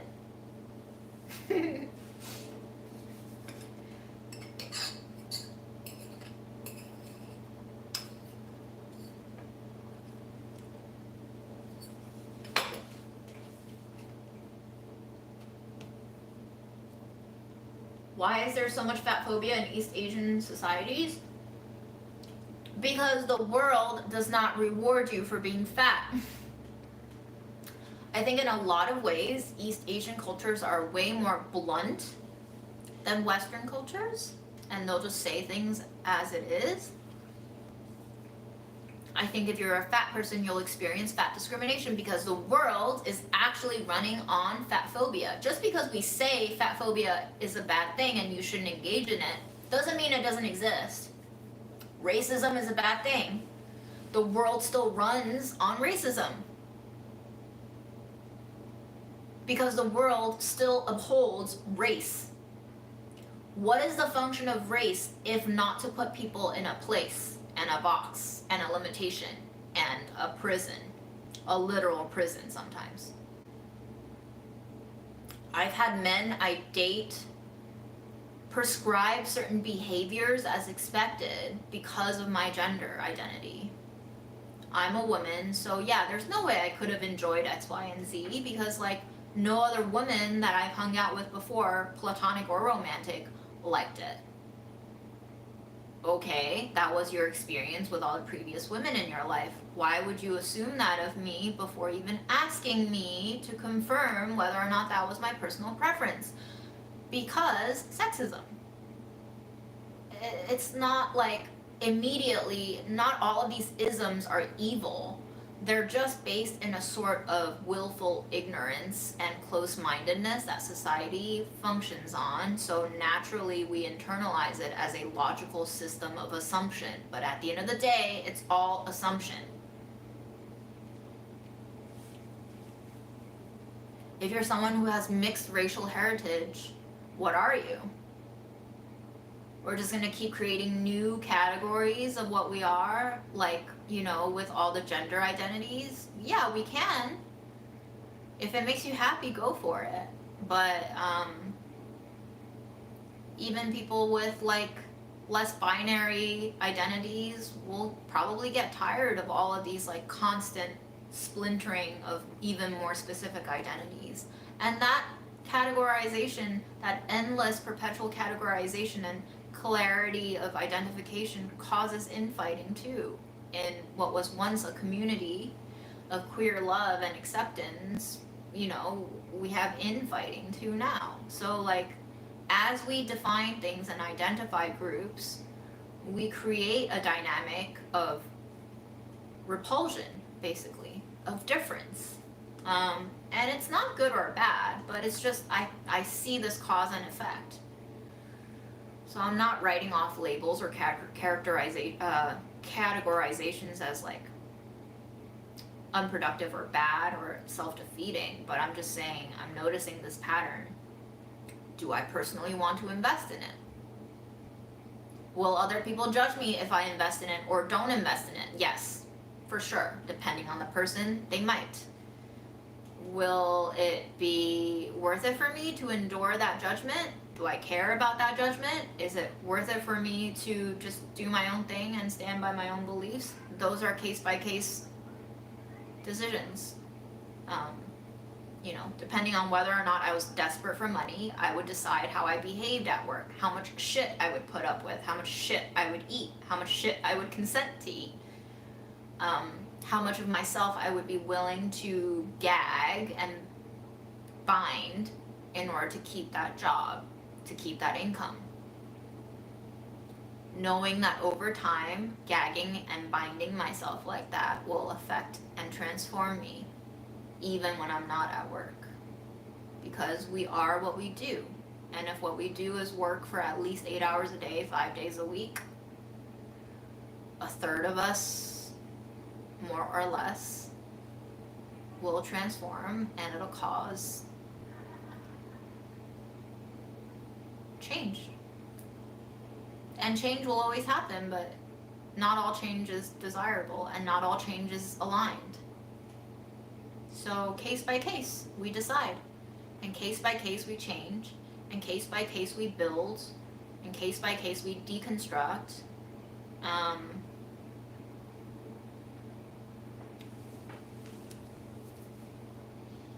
This melon smells so interesting. I'm so curious. Alright, y'all, I have gone live for 3.5 hours, and I will pour out this chicken stock now, and I think I'm gonna go live my life off of a screen after.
Thanks, y'all.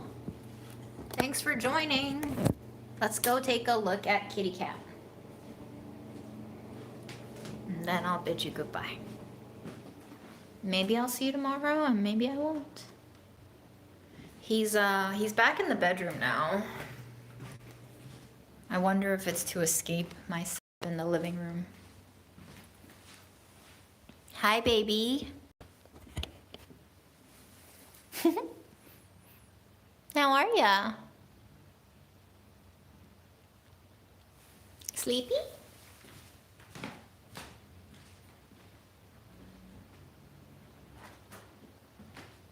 Can I come pet? Can I come pet?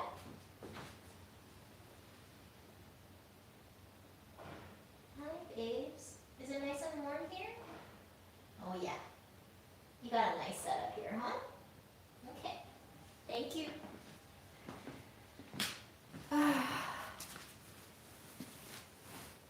Bye, folks. Take care of yourself.